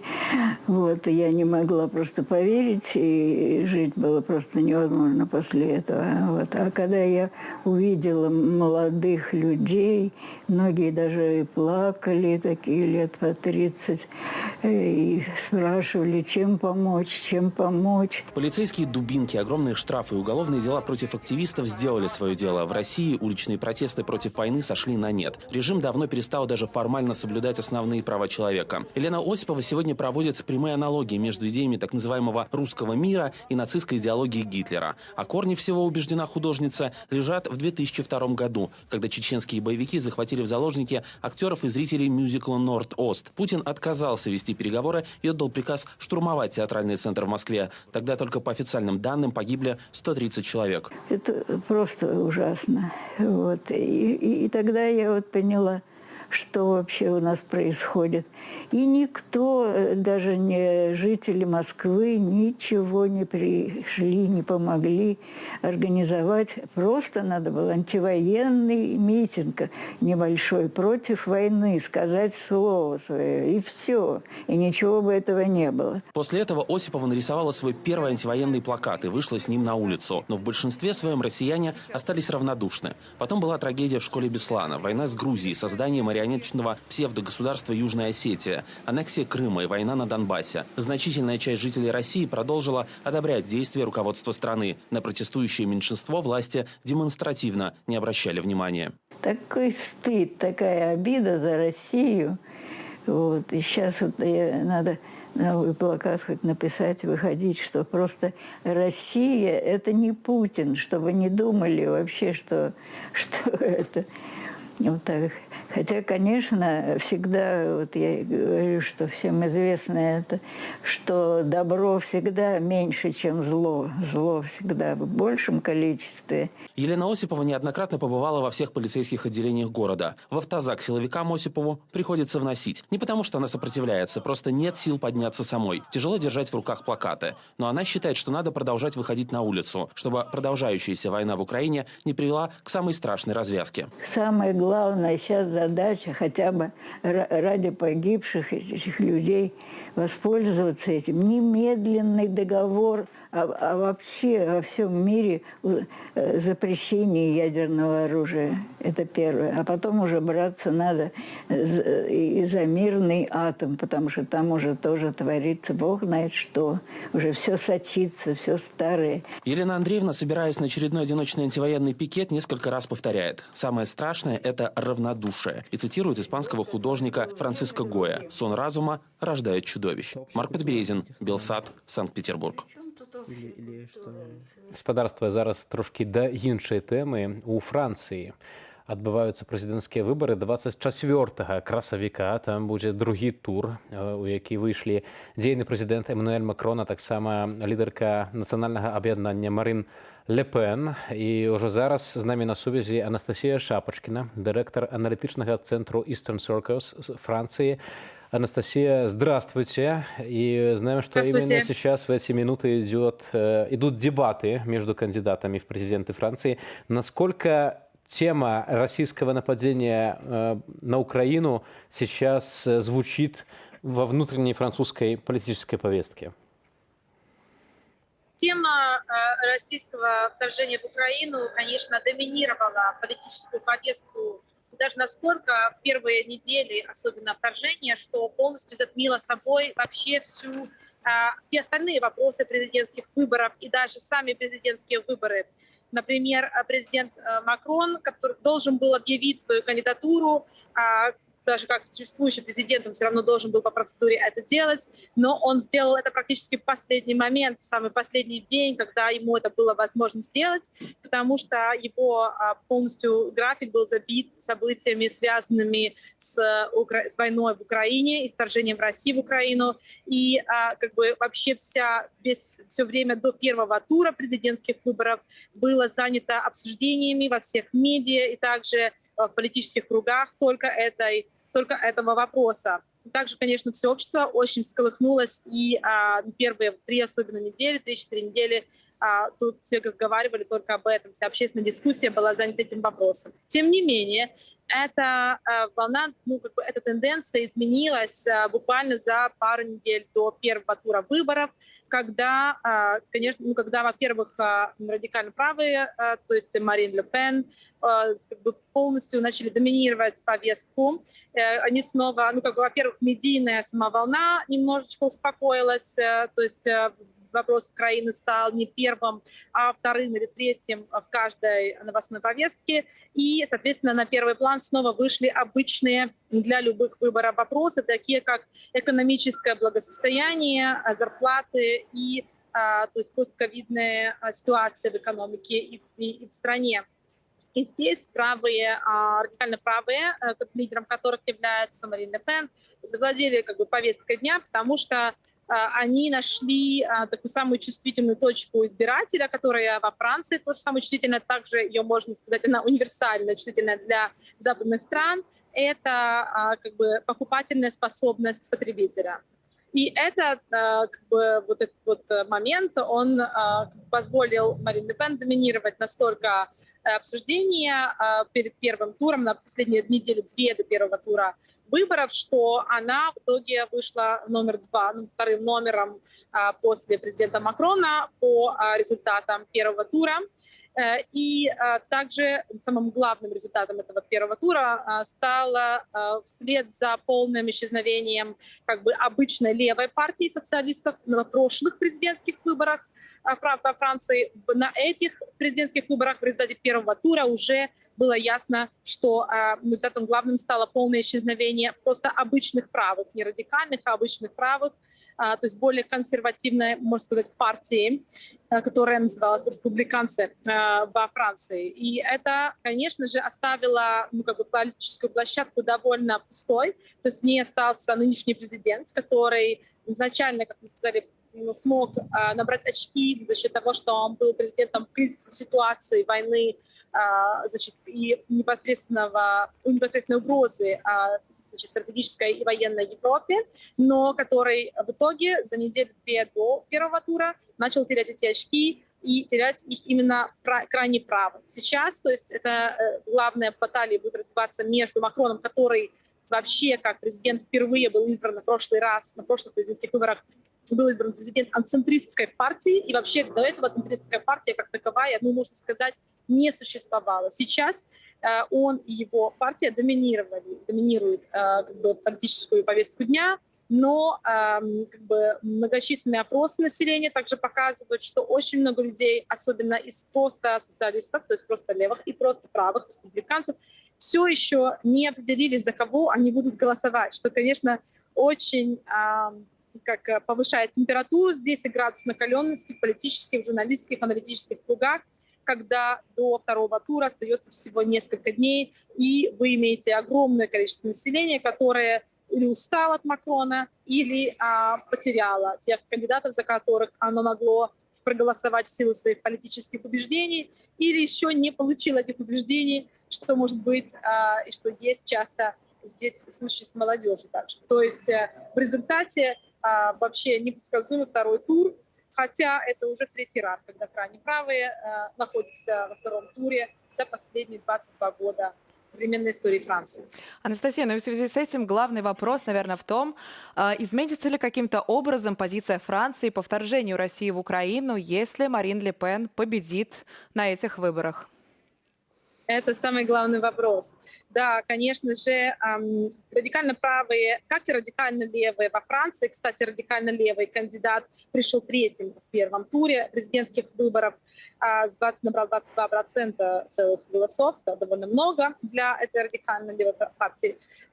Они, обе эти партии, как и множество других радикально правых и левых партий в Европе, финансируются регулярно Россией, непосредственно Кремлем, и Марин Ле Пен лично была в России, встречалась с президентом Путиным не единожды, и это как ее партия отстаивала публично позицию России по любому вопросу, включая изначально вторжение в Украину, включая до этого присоединение Крыма или вторжение в Донбасс с 2014 года. Сейчас, на протяжении первой недели войны, даже партия Ле Пен поняла, что они теряют очки, и также крайне левые поняли, что они теряют очки из-за своего очень близкого, из-за своей приближенности к России и к Кремлю, и они пытались дистанцироваться от России и от Кремля. Тем не менее, соратники Ле Пен и ее близкие советники уже высказались сделали несколько высказываний даже в последние дни в пользу России. Конечно же, выбор Ле Пен во Франции будет эквивалентом выбора Трампа в Америке. То есть то, во что никто не может проверить, и что мы надеемся все-таки не случится, потому что, еще раз, это третий раз, когда крайне правые выходят во второй тур за последние 22 года. Тем не менее, они еще не побеждали в президентских выборах. В последнюю минуту французский народ все-таки смог опомниться всю эту последнюю историю. Надеемся, это произойдет сейчас.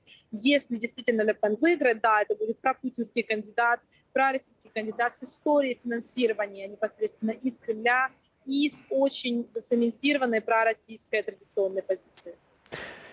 Анастасия, спасибо большое за этот комментарий. Будем следить за выборами во Франции. Будем надеяться, что все-таки прокремлевский кандидат не займет пост одной из самых больших европейских государств. Вядома, гэта таксама ўнутраная справа Францыі, грамадзянаў Францыі. Пра гэта сёння таксама сказаў прэзідэнт Украіны Владзімір Зеленскі, калі казаў, што я, напэўна, яго цытуючы, не маю права ўплываць на выбары ў Францыі, гэта справа французаў, але, як ён заявіў, яму б хацелася захаваць тыя адносіны з Эммануэлем Макронам, якія ёсць цяпер. То вось такі быў намёк на падтрыманне дзейнага французскага прэзідэнта. Спадарства, ўжо зараз да іншых навінаў на гэты момант. Гуманітарны калідор з Марыупалю ў сераду не спрацаваў так, як планавалася. Пра гэта на сваёй старонцы ў Фэйсбуку напісала віцэ-прэм'ера ў пытаннях рэінтэграцыі часова акупаваных тэрыторыяў Украіны Ірына Верашчук.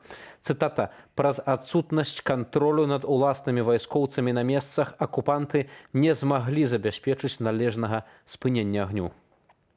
А на космодроме Плесецкой с шахты проведен испытательный пуск межконтинентальной баллистической ракеты «Сармат». Об этом заявило Министерство обороны России. И там же уточнили, что это первый пуск в программе государственных испытаний. Данная ракета способна нести ядерные боеголовки. Владимир Путин отметил, цитата, что новый комплекс обладает высочайшими тактико-техническими характеристиками и способен преодолевать все современные средства противоракетной обороны. Аналогов ему в мире нет и еще долго не будет.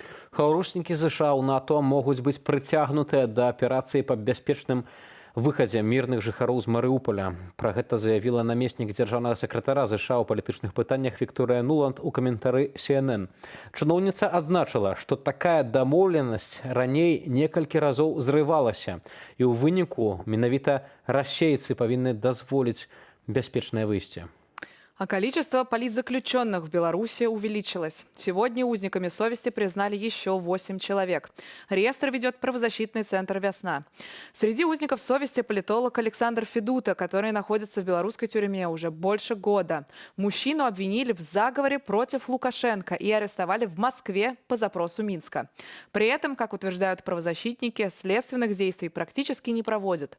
У Федуты есть проблемы со здоровьем. На сегодняшний день в Беларуси 1135 человек признаны политическими заключенными. Украина не атрымлівала новых самолетов от партнеров. Про гэта паведамляе камандаванне паветраных сілаў Украины. У ведомстве удакладнілі, што дзякуючы ўраду ЗША паветраныя сілы нашай паўднёвай суседкі атрымалі запчасткі і камплектавальныя для аднаўлення і рамонту парку лятальных апаратаў, якія ёсць на ўзбраенні украінскай авіяцыі. Гэта дасць магчымасць мець больш спраўнай тэхнікі.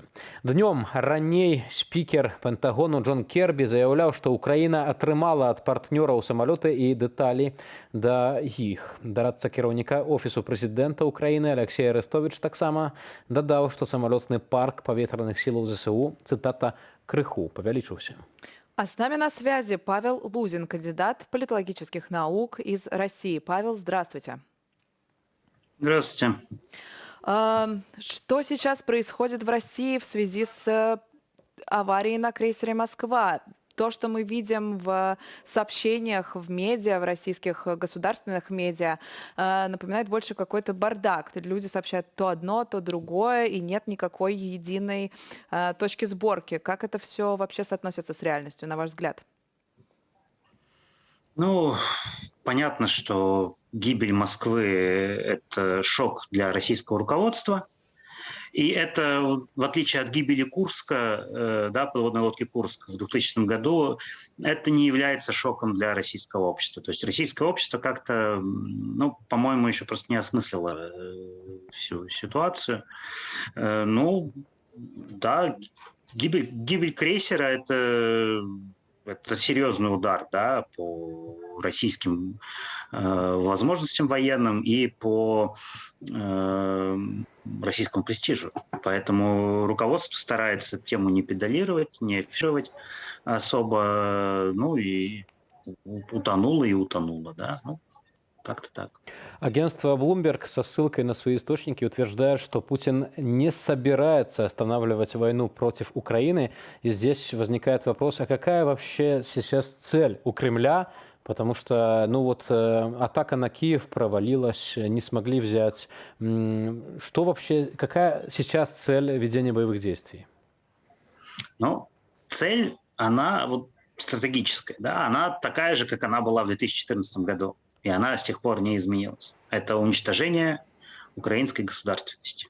И, как мы видим уже из этих манифестов всяких там на РИА Новостях и прочее, это уничтожение украинской культуры. Да? Соответственно, эта цель сохраняется, пока в России сохраняется та власть, которая есть, да, и та политико-экономическая модель, которая в России сложилась в постсоветское время, да, вот за последние там, 30 лет. И пока сохраняется тот тупик, в который эта модель зашла. Поэтому пока мы имеем дело с той Россией, которая есть, цель уничтожения Украины будет сохраняться. Другой вопрос, что насколько адекватно Кремль оценивает вообще свои возможности и возможность восстановить, допустим, свою военную мощь, ну там, какое-то перемирие, да, там, или прекращение огня будет заключено, если оно будет заключено, то здесь у меня нет ответа на вопрос. Потому что то, что я вижу, то, что Россия сегодня за последние 2 месяца применила в Украине, многое или потеряла, да, многое из этого просто невосполнимо. Потому что российская оборонка больше не сможет производить некоторые вещи, которые она до этого была способна производить. Павел, вот также агентство Bloomberg пишет о том, что решение о начале так называемой военной спецоперации принимали 4 человека, включая самого Владимира Путина. И это военное руководство, это министр обороны, начальник генштаба.